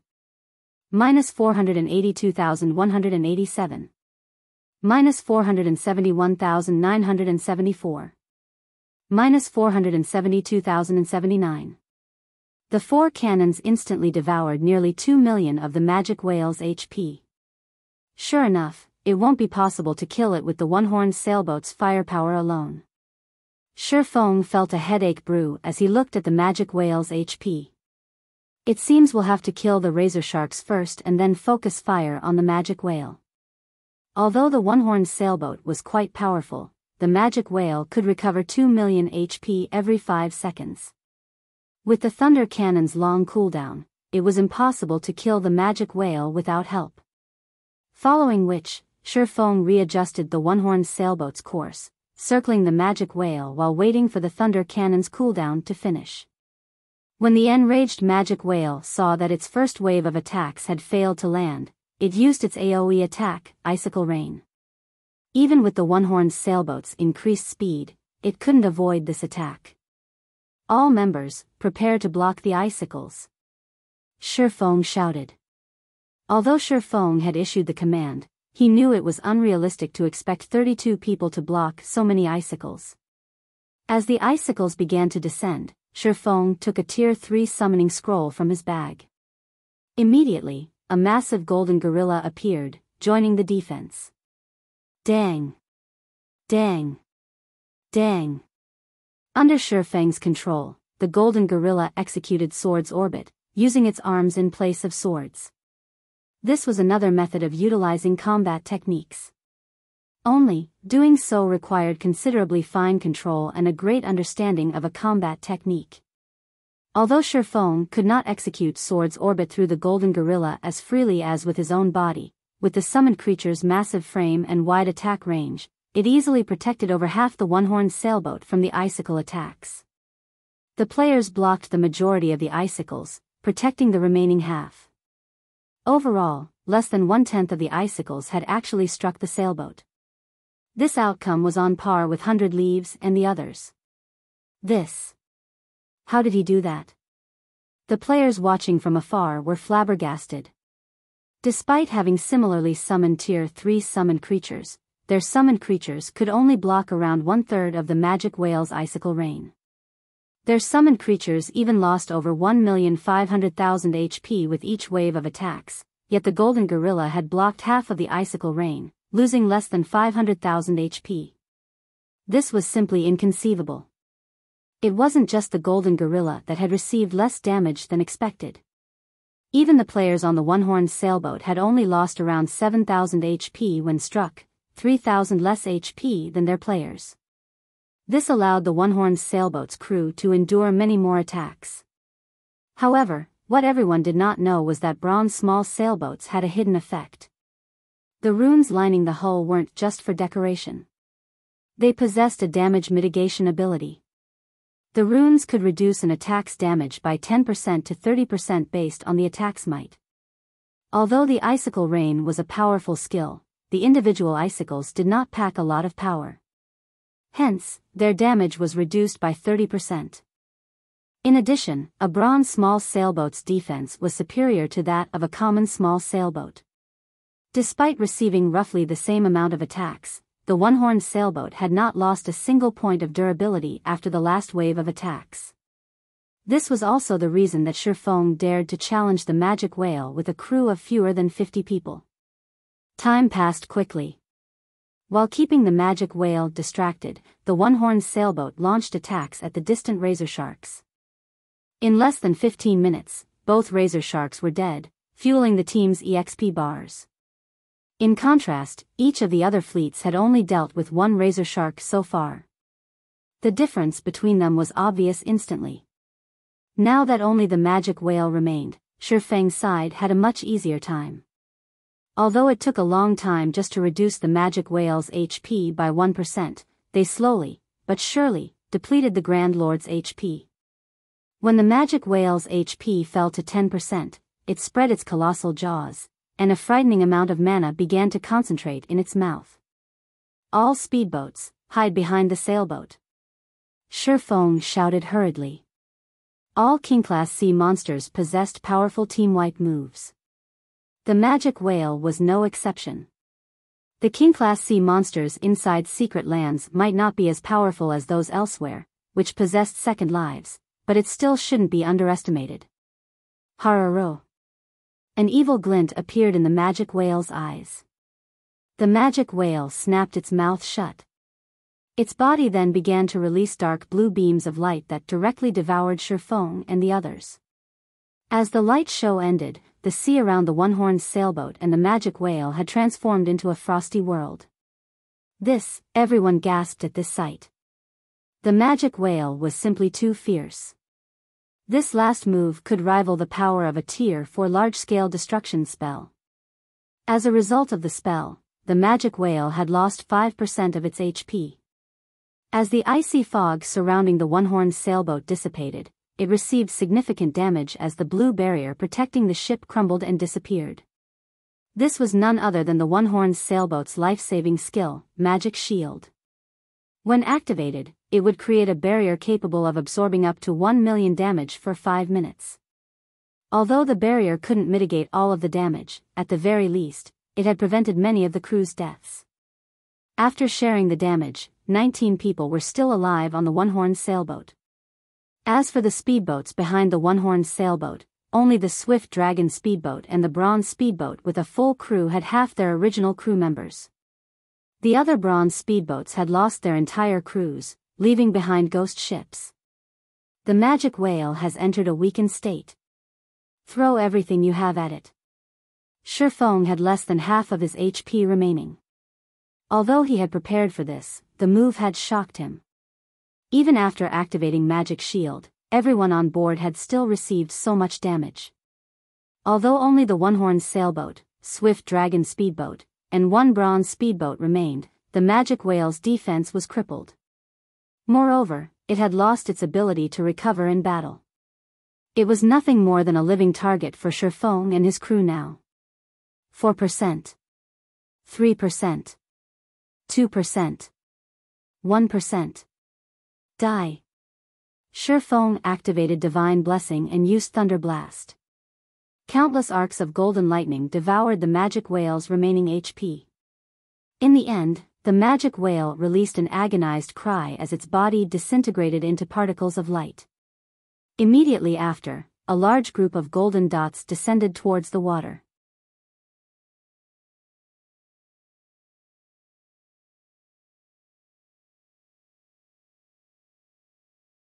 Chapter 1227, Upgrading the 7 Luminaries Ring.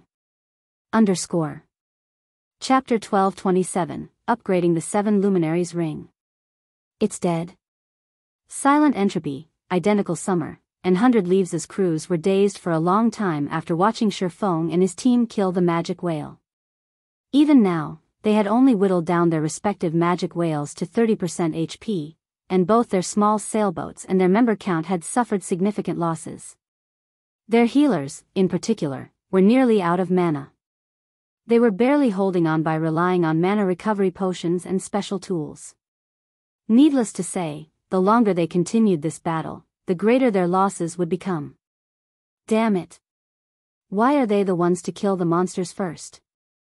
Identical Summer's eyes were bloodshot when he saw the golden orbs of light floating above the water's surface. When he noticed that only a few members remained on passing Monarch's fleet, he smiled coldly as he said, "Change our course. As long as we get the item to dock, we can get to the island without killing the magic whale." At this moment, passing Monarch's fleet was a remnant of its past glory. On the other hand, his fleet was still in considerably good shape. With the numerical advantage, they should have no problem stealing the magic whale's loot. As Identical Summer's fleet took action, Silent Entropy commanded his fleet to charge at passing Monarch and the others as well. The Freedom Alliance had not set any rules or signed any contracts forbidding them from attack each other in the secret land.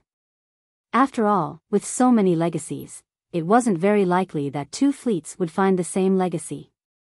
"Leaves, should we go as well?" the cloaked woman asked 100 Leaves. "Not only can we steal the item to dock on the Legacy Island, but we can also kill that person and finish the quest." The fact that passing Monarch's fleet had managed to kill the magic whale first had given it an advantage over the other fleets. Unfortunately, the nail that stuck out was usually hammered down first. None of these players were good people. Why would they let this opportunity escape? 100 Leaves did not reply immediately. Instead, she looked towards Shifeng, who stood aboard the one-horned sailboat, various emotions flashing in her eyes. After giving the matter some thought, 100 Leaves said, "Let's wait." If it were only passing Monarch, she would have joined in the fray without hesitation. Now, however, there was the unknown factor named Shifeng. Although Shifeng was only one person, she felt that something was off. Silent Entropy and Identical Summer did not know Shifeng's secret. The Soul Orb was important enough to drive even the demon god frantic, and Shifeng currently carried this item. He had also revealed priceless treasures like the Swift Dragon speedboat and one-horned sailboat. Moreover, Shifeng had displayed his skills in controlling a summoned creature, allowing the beast to exert extraordinary combat power. Most likely, not even the Sacred Temple's old monsters could accomplish such a feat no matter how she looked at it. Shifeng wasn't a simple character. It was unwise to take action against him right now. But, the cloaked woman grew anxious as she watched Identical Summer's and Silent Entropy's fleets sail closer to the magic whale's loot. Enough.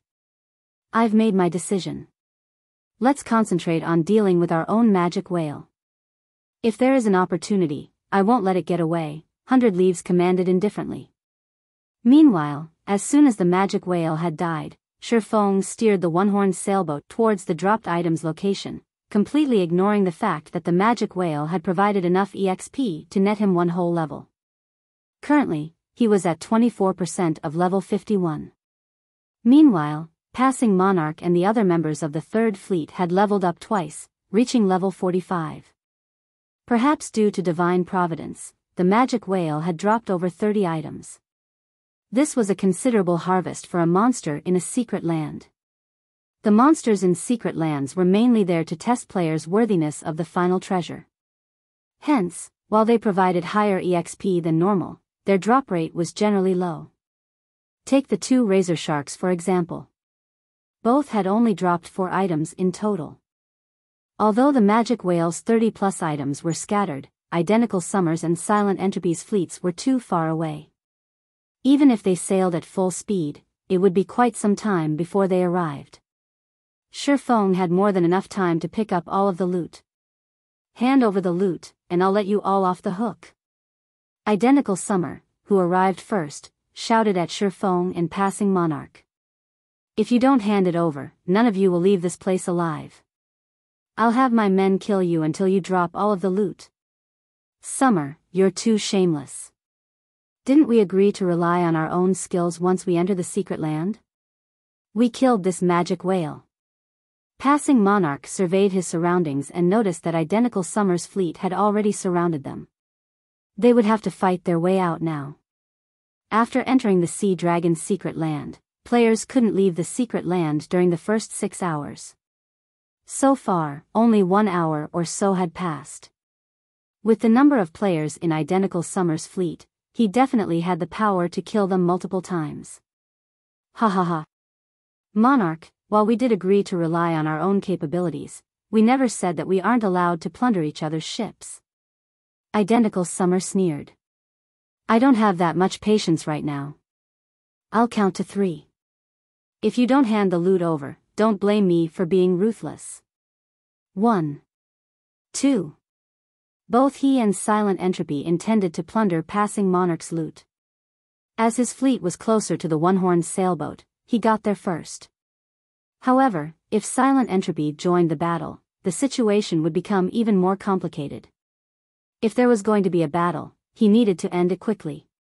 Passing Monarch also understood that Identical Summer was fully capable of acting on his words. He had no way of buying more time.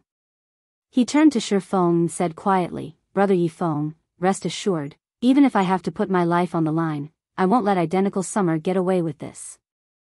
Later, I'll distract Identical Summer while you get to the island. Once you've entered the island, he won't be able to touch you. Hearing this, Shifeng was moved. Even in such a dire situation, Passing Monarch placed friendship above all else. If it were anyone else, they would have long since advised him to hand over the loot. After all, according to their contract, the magic whale's loot belonged entirely to him, not Passing Monarch. It's fine. I'll fight with you. Worst case scenario, it'll just be one death, Shifeng said, laughing. While Passing Monarch was also moved by Shifeng's response, he sternly insisted, don't be stupid. The island houses the strongest legacy in the Sea Dragon's secret land. If you clash with Identical Summer, you might even lose your small sailboat. Since you have no intentions of abandoning me and are treating me like a brother, Yifeng will treat you as a brother as well. I would never abandon a brother. Shifeng shook his head as he glanced at Passing Monarch. Besides, if it really comes down to a fight, we don't know who will win or lose. 3. Identical Summer's expression twisted as Shifeng and Passing Monarch showed no signs of giving up. Annihilate them. Don't let a single person get away. As Identical Summer issued his command, numerous cannons rang, all of them bombarding the one-horned sailboat. To Identical Summer's fleet, speedboats were no threat. As long as the players on board the one-horned sailboat were annihilated, the battle would be over. Since you want to fight, come. Shi Feng simply smiled as he watched cannonballs fill the sky. He then rapidly leveled up the 7 Luminaries ring. The 7 Luminaries ring was the best epic ring Shi Feng had seen thus far. It provided immense help to any player that wore it. Shi Feng hadn't leveled the ring for quite some time. Due to the 7 Luminaries ring, high demand for EXP, he hadn't bothered doing so until now. Now that he was level 51, he could start leveling the ring once again. Immediately, Shi Feng upgraded the Aura of Fire, Aura of Wind, and Aura of Earth to Tier 1, which in turn upgraded Firestorm, Wind Rider, and Absolute Defense to Tier 1. In the blink of an eye, Shi Feng fell to 2% of level 50.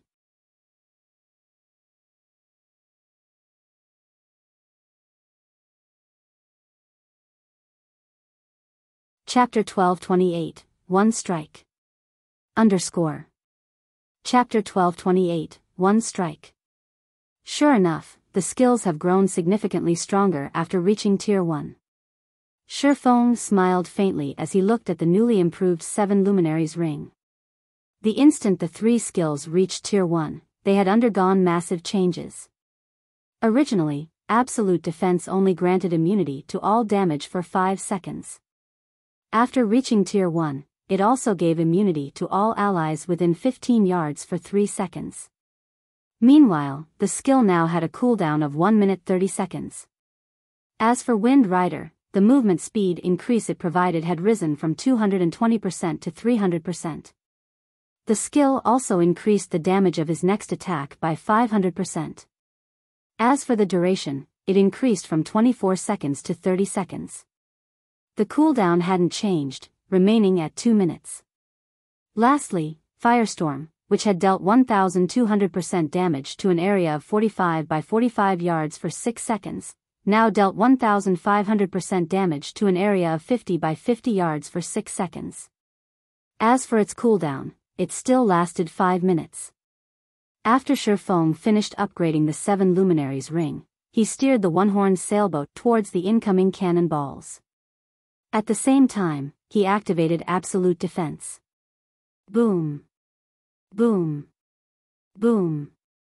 Although the cannonballs were fast, the one-horned sailboat had still dodged a portion of them, while Absolute Defense blocked the remaining attacks. The sailboat itself did not receive any damage whatsoever. They dare make their way over here. They must want to die. Identical Summer sneered. All speedboats, scatter and attack. Don't let them get away. If Shi Feng and the others gave it their all to escape to the outer perimeter, they had some faint hope of getting away. Now, however, they charged straight for his small sailboat. He had several times more players than Shi Feng. Moreover, every one of them was extraordinarily skilled. The one-horned sailboat took only 3 seconds to cross the distance of 150 yards. When it arrived before Identical Summer's small sailboat, before it sailed past, Shi Feng jumped to the other ship's deck. What is he trying to do? Passing Monarch, who watched from a distance, was stupefied. Shi Feng had safely arrived before Identical Summer's sailboat. As long as he continued forward, he could have shaken off the enemy sailboat and docked on Legacy Island, yet the swordsman had boarded the enemy sailboat alone for a melee battle. This was insane. Unlike the fight on Demon Island, they still bore the damage from the fighting the magic whale for so long. In fact, Shi Feng's HP bar was not even half full right now. On the other hand, Identical Summer's crew was only slightly battered. You've arrived just in time. In any case, I had thought of taking your sailboat for myself. Seeing Shi Feng board his sailboat, Identical Summer looked to the 15 cloaked players around him and said, "Get rid of him. Everyone else, collect the sailboat." Nodding, these 15 cloaked players slowly approached Shi Feng. Although these 15 players' footsteps were casual, their positioning was far from it as they had sealed off Shi Feng's path of retreat. "Brat, you really are unlucky to have crossed us." But don't you worry. We won't come at you together. At this moment, a man that was as robust as an ox stepped away from the formation and said, I'll be your opponent now. As soon as this man said so, he threw off his black cloak and revealed his steel-like muscles and the two short swords hanging from his waist. Both swords bore a delicate flame engraving, the marks giving off a light blue flame. The weapons were clearly a pair. Although the robust man's figure was abnormal for his assassin class, when everyone present saw this man's face and game ID, they realized that it was only natural. Why is Mad Beast here? Passing Monarch was surprised when he saw the robust assassin. The assassin's name was Residual Innocence. Although not many people were familiar with this name, the assassin had another name that was famous throughout Sea's End, Mad Beast. Mad Beast was known as one of the top 5 assassin experts in Sea's End. Aside from his robust form, Residual Innocence had earned the title Mad Beast in Sea's End due to a fight in which he had overwhelmed the 7th-rank Berserker with his strength alone. Mad Beast was not a guild player, but an independent player. He was also a member of the House of Seas, the #1 adventurer team in Sea's End. There were countless adventurer teams in Sea's End, yet the House of Seas had been publicly acknowledged as the #1 adventurer team in the area. Not only did the adventurer team possess many experts, but it also operated several popular shops. Passing Monarch and his fleet members weren't the only ones surprised. 100 Leaves and the others hadn't expected to see Mad Beast either. They had never imagined that Identical Summer would join hands with the House of Seas. This makes things a bit tricky. If Identical Summer has joined hands with the House of Seas, it could cause some trouble for our plans to take over the Freedom Alliance, the cloaked woman from the Sacred Temple said, frowning. Although the House of Seas was merely an adventurer team, it was backed by an extraordinary power. During the Sacred Temple's investigation, it discovered that the House of Seas had secured the support of a certain major corporation from overseas. If the Sacred Temple wanted a hand in the Freedom Alliance's first fleet, it would likely have to compete with that corporation in the future. The Freedom Alliance's top-ranked fleet commanders cannot be underestimated. Let's get ready. We cannot let Identical Summer monopolize the loot, 100 Leaves said, smiling. Originally, she had worried that Identical Summer would not be a match for Shifeng. However, it would seem that both sides were equally matched. It was likely that they would enter a stalemate. If that happened, she would have a golden opportunity to rake in a fortune. However, as 100 Leaves considered such thoughts, Shifeng exploded into action. Instant strike. In the blink of an eye, Shifeng appeared before Mad Beast and executed Sword's Orbit. Instant Strike increased his attack speed by 500% and damage by 400%.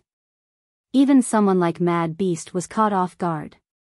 Before the assassin could even activate Vanish, Shifeng's sword bit into him. Only after Shifeng's second slash descended did he successfully activate Vanish. However, it was too late. -39,486.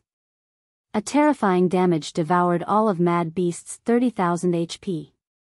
Even after his death, Mad Beast could not figure out how a normal attack had taken his life. How is he so fast? Mad Beast's companions suddenly wore serious expressions. Mad Beast had literally died in the blink of an eye. This had to be a joke. Mad Beast could rank 3rd among their group of 15. Although there were players who could defeat Mad Beast in Sea's End, his survivability was incredible due to his assassin class. If he focused on escape, very few could kill him. There wasn't even one expert in Sea's End who could kill him instantly. Yet, now, Mad Beast lost? This can't be possible. Identical Summer's eyes nearly fell from their sockets when he saw this. While he had considered the possibility of Shifeng defeating Mad Beast, he had never expected Mad Beast to die instantly. Who is that man? 100 Leaves was stunned as she stared at Mad Beast's lifeless body. Based on her investigation, Mad Beast was a flowing water realm expert. Although he was no match for her guard, Scorpion, he wasn't an easy target. Who's next? Shifeng licked his lips as he glanced at the remaining experts from the House of Seas.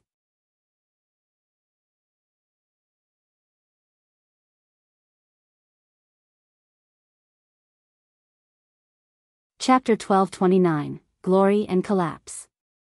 Chapter 1229, Glory and Collapse. Shi Feng's taunt instantly enraged his enemies. However, due to Shi Feng's frightening performance and chilling killing intent, nobody dared to rush at him casually either. We've got ourselves a tough one. Melees, distract him. Ranged players, assist from the sides. I refuse to believe that we can't take him down, a thin elementalist behind the group shouted. The heavy pressure these players felt from Shi Feng vanished the moment the elementalist finished speaking. 5 melee players then charged at Shi Feng. A guardian knight used Justice Roar. A berserker used Flame Slash, a shield warrior used Shield Bash, a swordsman used Wind Blade, and an assassin used Stealth and circled to Shi Feng's back. All 5 were level 43 and equipped with dark gold weapons and equipment. In terms of weapons and equipment, they were not the least bit inferior to Mad Beast. Moreover, these 5 had excellent coordination. While the Guardian Knight and Shield Warrior were distracting Shi Feng, the other 3 launched attacks from Shi Feng's blind spots. Even peak experts would have to retreat temporarily in the face of such an attack. After all, if hit, Shi Feng would definitely be at a disadvantage.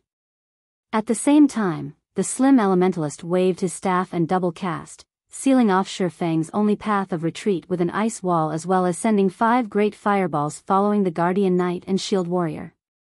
Amazing! Identical Summer was inwardly impressed by the timing and execution the House of C's experts displayed. Whether Shi Feng tried to run or fight after repelling the Guardian Knight and Shield Warrior, the 5 great fireballs would strike the instant he pushed the 2 MTs back. If Identical Summer had to face such a well-planned assault, he would die. Contrary to expectation, however, Shi Feng smiled as the 5 melee players moved towards him. Immediately, he used silent steps and vanished. He reappeared behind the slim elementalist and swung down his sword. Dang! However, before Shi Feng's killing ray could strike the elementalist, a layer of ice stopped it in mid-swing. Impressive reaction time. The ice barrier before him surprised Shi Feng slightly. He would not underestimate Mad Beast and the other House of C's experts. Otherwise, he wouldn't have used instant strike right from the start. The House of C's had been one of the 6 major maritime trading firms in the past. The wealth it amassed was unimaginable. Meanwhile, to grow one's business to such an extent, one first needed enough strength to protect it.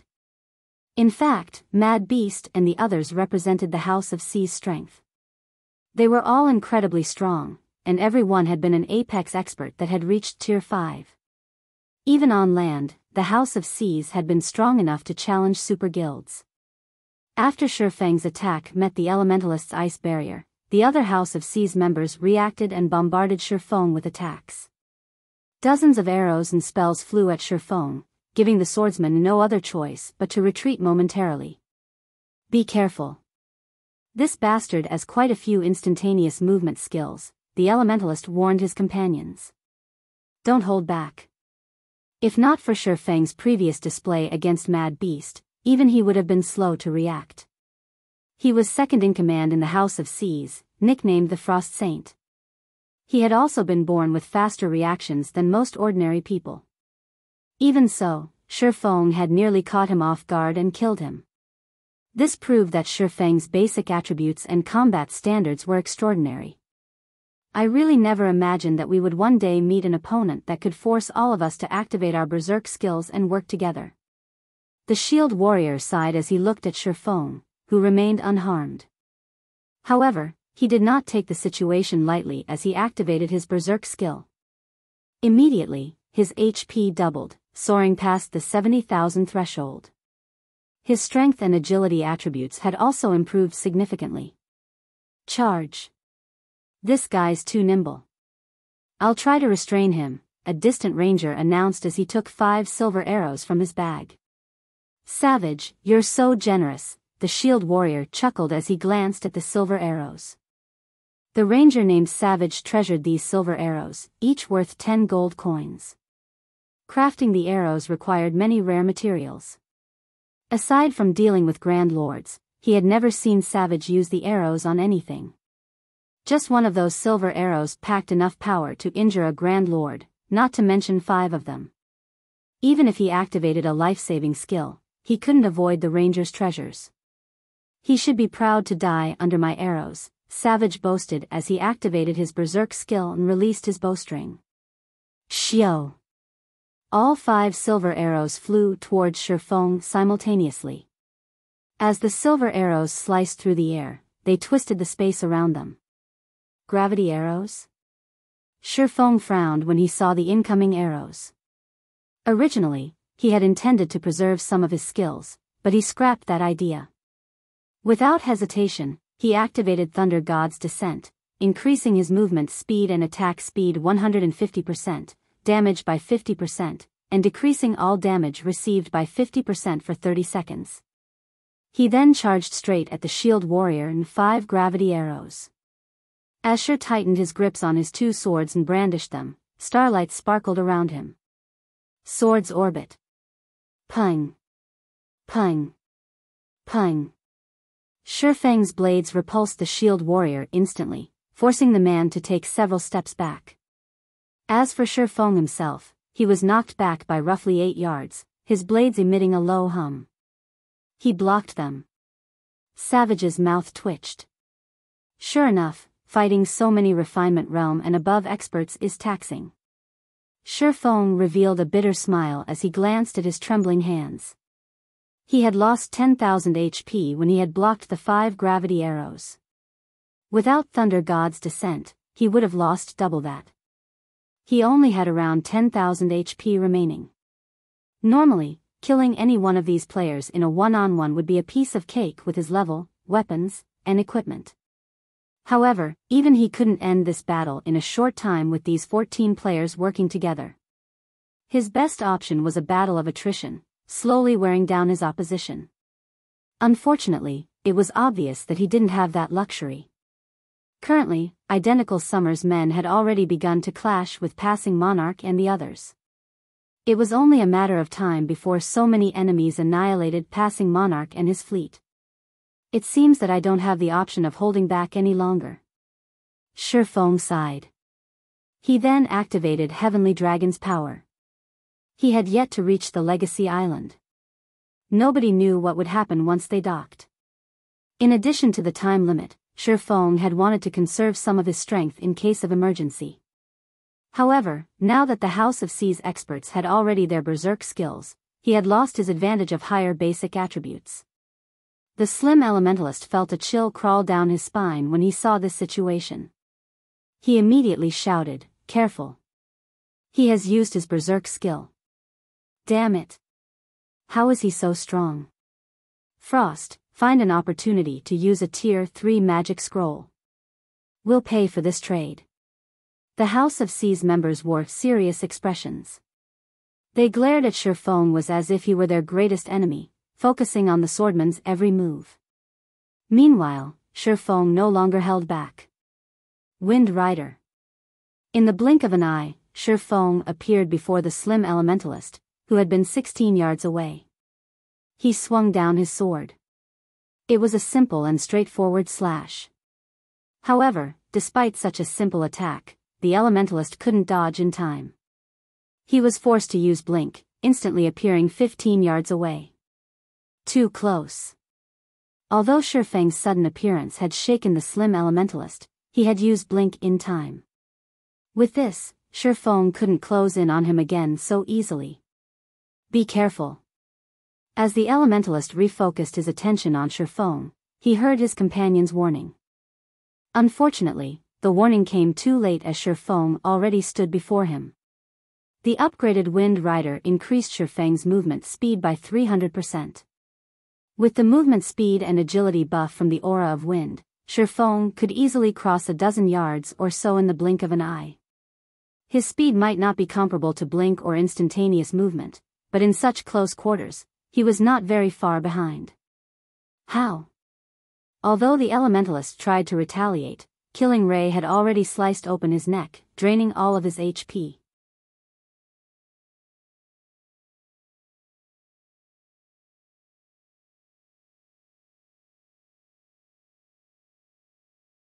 Chapter 1230, Horrific Difference. Chapter 1230, Horrific Difference. So fast. Everyone on the sailboat glared at Shifeng as if he were a powerful enemy. Despite Shifeng being alone and having less than 25% of his total HP, they somehow felt as if they were at a disadvantage. However, Shifeng did not plan to give the crowd around him time to react. Advancing, he dashed towards his next target. Everyone, attack. Do not let him leave here alive. Identical Summer shouted. Summer, if everyone attacks him, who will deal with passing Monarch's fleet? Heavenly Spider asked as he watched their fleet members currently engage passing Monarch's fleet. Ignore them. This brat is our most important target. Identical Summer snapped, rolling his eyes at Heavenly Spider. Passing Monarch was but a fish on a chopping block. Shifeng was different. If they didn't stop him quickly, his frightening combat power would cost them dearly. Under Identical Summer's command, his fleet members shifted their focus to Shifeng. Only a small number of players remained to distract passing Monarch and the other Third Fleet members. Identical Summer's assumptions were correct. Even a peak expert would be hard-pressed to avoid every attack if surrounded by plate armor classes and over 100 melee players. More melee players waited on the side as well, waiting for an opportunity to strike. Even an assassin with high survivability would not escape death. Unfortunately, Shifeng wasn't what they expected. With Wind Rider's movement speed increase, it would be very difficult for ranged classes to get a lock on the swordsman. Moreover, Shifeng's range wasn't limited to the ship's deck. He could also fly through the air. He could easily throw off his opponents and dodge attacks with abrupt turns and stops midair. Furthermore, fighting on the small sailboat was convenient for Shifeng. In the cramped space, he didn't need to chase his enemies. He could easily arrive before another player with a few steps. Shifeng slaughtered one player after another. Every time he swung one of his swords, one of Identical Summer's fleet would lose their life. The shield warriors with over 35,000 HP were no exception. There was already a massive gap between their levels. After Shifeng activated Heavenly Dragon's power, his strength had also increased by 150%. In addition, he had Angry Tyrant's passive skill, Blood Frenzy, which increased his strength by another 20%, attack speed by 30%, and reduced damage received by 20% when his HP was below 50%. He could even kill shield warriors with high HP and defense instantly if the latter did not activate shield wall in time. In 10 short seconds, Shifeng had killed 11 people, yet his HP had not decreased. Rather, it had begun to recover. Heavenly Dragon's power increased his HP by 500% and defense by 300%. This put his maximum HP at over 210,000. With his battle recovery, he could regenerate 1% of his HP every 5 seconds. When normal arrows struck, Shifeng only took around -400 damage. In the case of frost arrows or fireballs, due to Shifeng's high magic resistance, they dealt even less, with each attack dealing around -200 to -300 damage. During the 10 seconds of combat, Shifeng had been struck 3 times. However, these 3 hits had been extremely expensive. Each attack had cost the House of Seas a refinement realm expert. How is this possible? How is his HP increasing without a healer? Identical Summer felt his skin grow cold as he watched Shifeng eliminate his fleet members. What kind of monster is he? Every member of his fleet that he had brought with him to the secret land was an expert, yet against Shifeng's blades, they were no little more than thin sheets of paper. This transaction has cost us. Morning, help me pin that guy down. I'll use the space-shattering arrow to finish him off. The ranger named Savage whispered to the guardian knight before him. 1 second. I just need him to stay still for 1 second. 1 second? The guardian knight, first morning, hesitated. He could hold down any other expert for 10 seconds easily, much less one. However, Shifeng was simply too strong. Even with his berserk skill, he was not confident in holding Shifeng down for that long. "I'll give it a try." Savage did not say anything in response. Instead, he retrieved a crimson arrow from his bag, removing the seal placed upon it. The Ranger class wasn't like other classes. Aside from the player's attributes and bow, their arrows played a major role in how much damage they dealt. With a powerful arrow, a Ranger could even display several times more combat power than usual. "I refuse to believe that you can block this space-shattering arrow."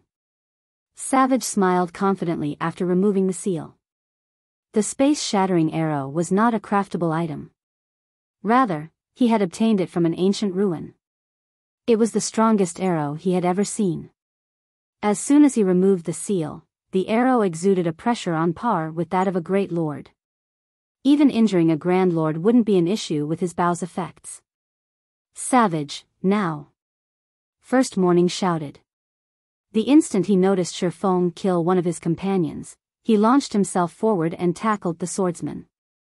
Even if Shifeng used a control removal skill, there was no escape. Shifeng could only break free with brute force. "Nice job." Savage released the space-shattering arrow. Shio!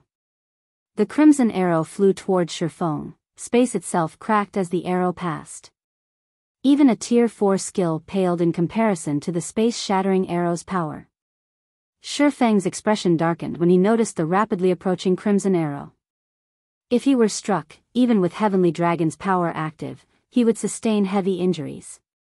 Shifeng took a deep breath and used Dragon Breath on the arrow. A silver beam of light clashed with the space-shattering arrow.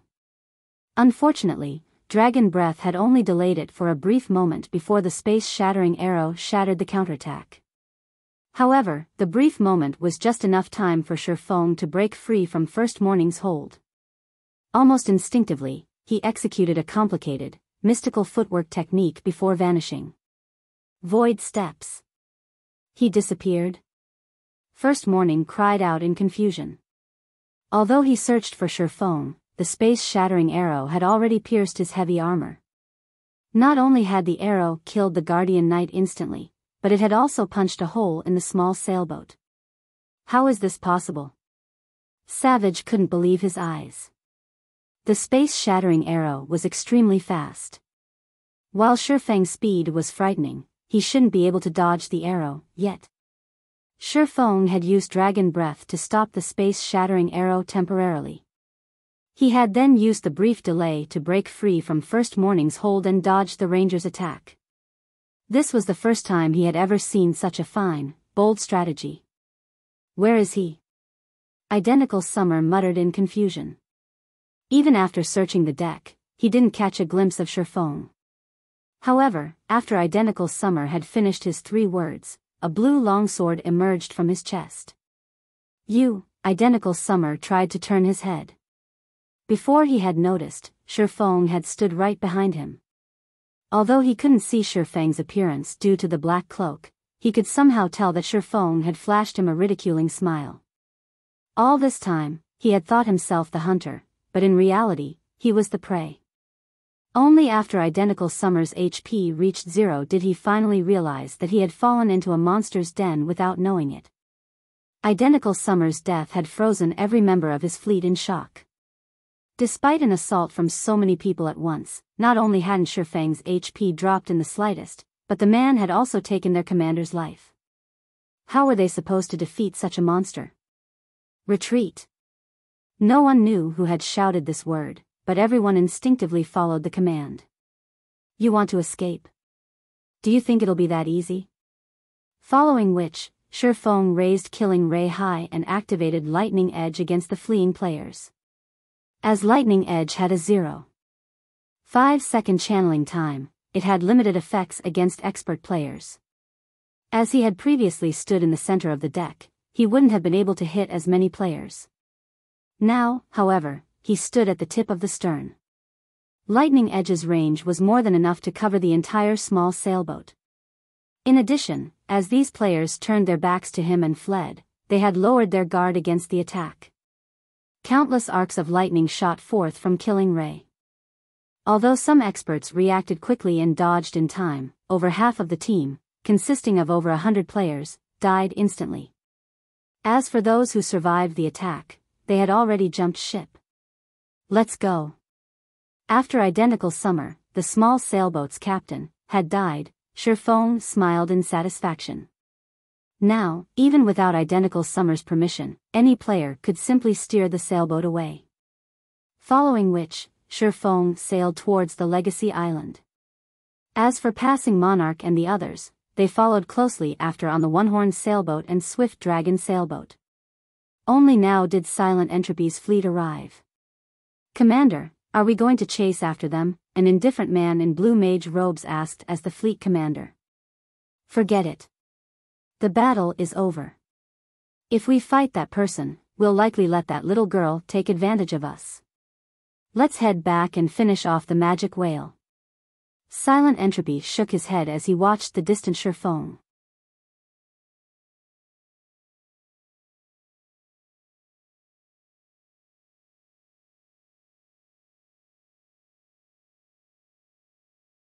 Chapter 1231, Hidden Reward for the First Kill. Chapter 1231, Hidden Reward for the First Kill. It's over? Disappointment flashed in 100 Leaves' eyes when she saw Silent Entropy's fleet turn back. Originally, she had thought that she could get to understand Shifeng more through Silent Entropy and the others. In the end, however, the outcome wasn't what she had hoped for. After watching Shifeng's battle with Identical Summer's fleet, she ended up with even more questions than before. "Leaves, your prediction was quite accurate. Fortunately, we didn't intervene. Otherwise, we would have suffered severe losses as well," the cloaked woman said as she watched Shifeng's departing figure in shock. Not only had Shifeng wiped out over half of Identical Summer's fleet by himself, but he had also taken a small sailboat from his enemies. Even in the sacred temple, there were only a few people capable of such a feat. When Shifeng had dodged the Crimson Arrow, in particular, he had displayed perfect timing and skill usage. Had his aim with the skill been off, he would have lost his life then and there. Could he be a domain realm expert? The cloaked woman suddenly thought of this possibility and shuddered. Domain realm experts were peak existences even in the sacred temple. The guild would host an all-day celebration if such an expert joined. The cloaked woman also knew how fearsome a domain realm expert was, as she had once fought one. Despite both parties having the same level and attributes, the battle had been completely one-sided. She had not even injured her opponent before her HP dropped to nothing. The fact that Shifeng had kept up with the Crimson Arrow was already impressive, not to mention counterattacking the arrow with a skill of his own. Without sufficient understanding and perception of physics, the feat would have been impossible. She was a void realm expert the sacred temple had nurtured. Although she had only recently reached the void realm, she knew that she was not capable of using a skill to strike an incoming arrow. A domain realm expert? 100 Leaves fell into deep thought. She felt both fortunate and frustrated. If Shifeng really was a domain realm expert, then it would be impossible to kill him with their forces. After all, the previous fight had shown her that Shifeng was a true monster when it came to basic attributes. With both the advantage in basic attributes and combat standards, how were they supposed to defeat him? Currently, there were only two known methods to deal with domain realm experts. The first method was to catch the domain realm expert in an ambush and supplement the lack of quality combat standards with quantity of experts. However, for this method to work, certain conditions, such as the expert being unable to escape, needed to be met. The second method was to use a special tool to catch the other party off guard. Similarly, however, certain conditions needed to be met for this to work. Dealing with domain realm experts gave the various superpowers headaches. Not only were they extremely powerful, but they were also very hard to kill. Hence, the various superpowers normally avoided provoking domain realm experts, trying to recruit and befriend them as much as possible. Understanding 100 Leaves' worries, the cloaked woman suggested, "Leaves, why don't I use that?" They had the full support of the sacred temple for their operation. Hence, the sacred temple had provided a considerable amount of assistance. Aside from experts, the temple had supplied extremely powerful tools. This was also why they were so confident in obtaining the greatest legacy of the Sea Dragon's secret land. Forget it. Even if they dock, it won't be that easy to obtain the legacy. Sighing, 100 Leaves said, let's get rid of the magic whale for now. Shifeng and the others rested on Legacy Island's shore. After the battle with the magic whale and Identical Summer's fleet, the team members were badly battered. Meanwhile, dangers plagued the island. They had to recuperate before searching for the legacy. What a huge harvest. Shifeng was ecstatic as he smiled at the crystal bottle in his bag. This crystal bottle contained none other than Identical Summer's small sailboat. Although it was only a common small sailboat, its value far outstripped that of epic items. With the addition of this small sailboat, Zero Wing's naval power would increase significantly. Moreover, the magic whale had dropped a plethora of relatively valuable items. Although its loot could not compare to that of King-class sea monsters in the outside world, every item among the 30+ that had dropped was a treasure in its own right. The magic whale skin, in particular, could strengthen ships. Shifeng even regretted not killing a few more magic whales. Magic whale skin, dark gold rank tool. Improves a ship's defense by 10%, movement speed by 3%, and durability by 10 points. A maximum of 3 magic whale skins can be used to strengthen a ship. While players could modify their ships in God's domain, the risk was quite high.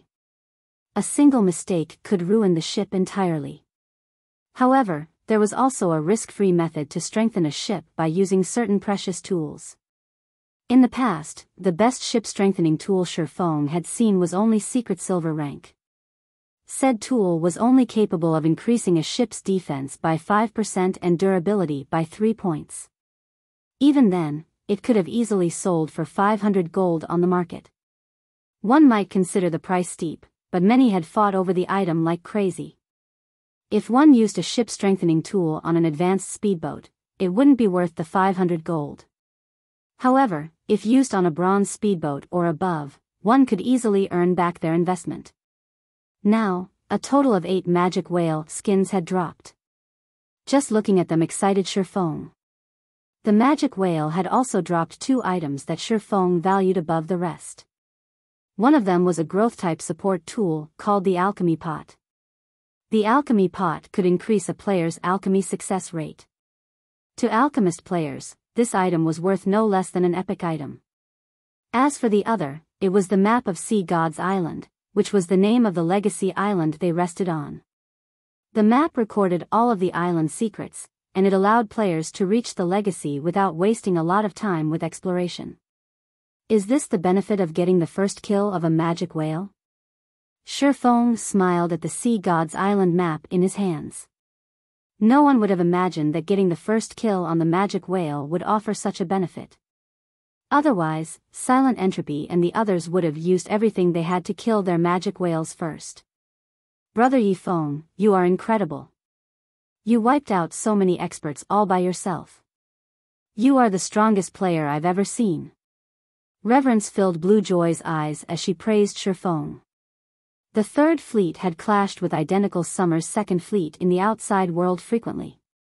She knew full well how powerful Identical Summer and his subordinates were, yet Shifeng had not only defeated them so easily, but he had also killed the House of Sea's mad beast with a single hit. Finally, Shifeng had even stolen Identical Summer's small sailboat. Identical Summer was most likely dying inside right now. Blue, don't just praise Brother Yifeng. Didn't you see my heroic performance? I faced Heavenly Spider and 3 of his experts at the same time, Passing Monarch boasted. Commander, Brother Yifeng only used one move to annihilate over half of Identical Summer's experts.